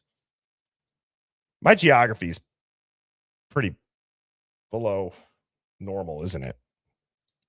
Hillary, thank you for the gold coins. Lisa, Blue Eyed Candy, I saw you just gifted 5 more Hive Plus memberships. You rock for that. Same to you, Aaron. Thank you to everybody who does gift out Hive Plus memberships. It sounds like, and it kind of looks like there's about to be some more because we hit 1,000 likes as well as some merch. So if you hung out this long and you are subscribed and currently in the live chat, thank you to Tabitha for all of those. Jules and Candy, you as well, and Dana, hilarious. You guys rock. Standing ovation for the Hive tonight. I appreciate you guys. I love you guys, and I am excited to see who gets a Hive Plus membership. As a reminder, the War Room will be tomorrow, and let me go ahead and get this pulled on up. Honestly, Friday night call-ins, I don't even remember how the call-ins became a thing, but I am so happy that it did. I am so happy that Friday nights became a thing. It's awesome. All righty. So now I'll do the Hive Plus memberships first. And then I will get the merch giveaway all ready to go. And thank you, pretty much my tits redacted, for gifting a Hive Plus membership.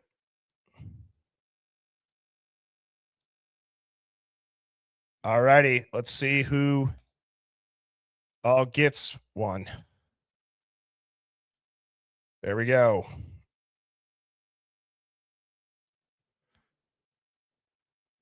All right. It looks like 1111 Shipwreck, Gabi HB, Tabitha, and Spencer, or Godoy HB, not Gabby, sorry. Spencer, congratulations. And Blue Eyed Candy just gave some more. You guys rock. Thank you.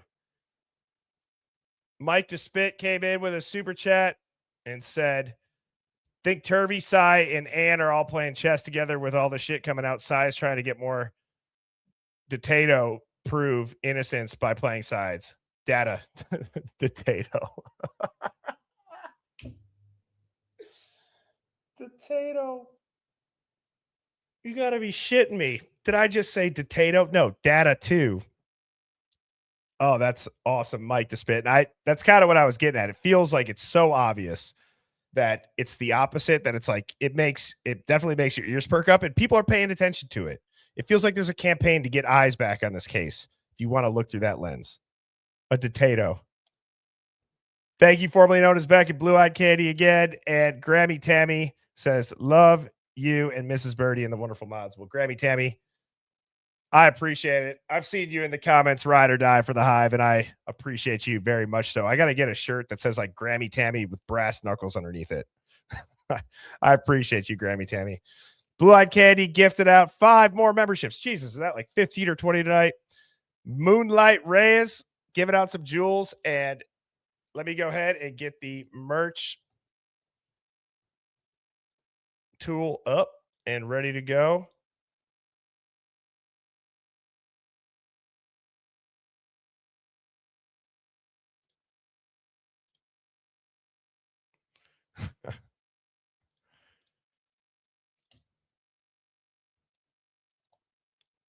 The hashtag to win is Datato. So it's Data 2. This is how you spell it. Datato. May the odds be in your favor, Hive. Grammy Tammy, you rock again. Thank you so much. Datato. Mike the Spit. K-Cast Girl gifted out 5 memberships.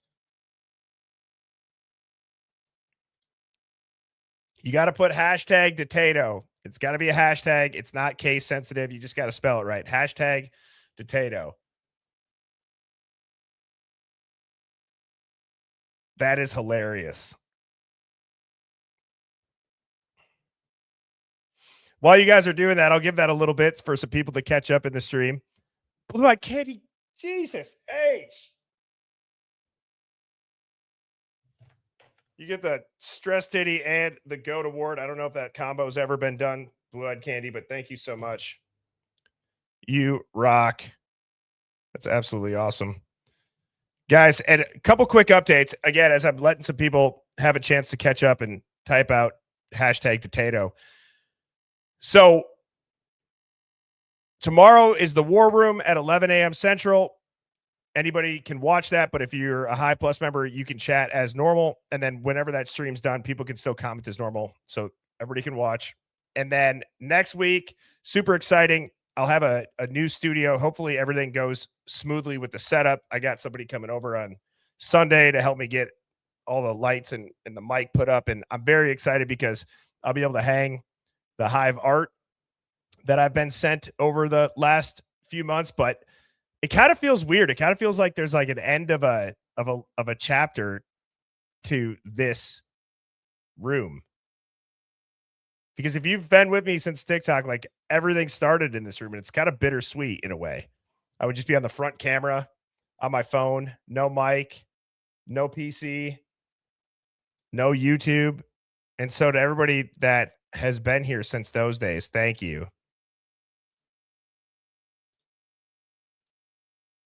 But now the extra room's got to be for a baby. And all right, Hive, here we go. Are you ready? Let's see who is going to win. And the winner is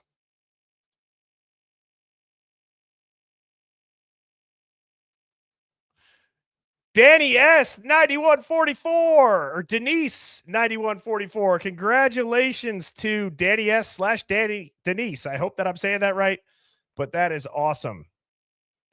That is absolutely awesome. Michelle Jess says bricked up. What?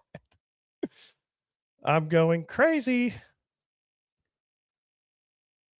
I'm trying to find the name. So Danny S or Denise, all you have to do is send an email to birdieshivemind@gmail.com.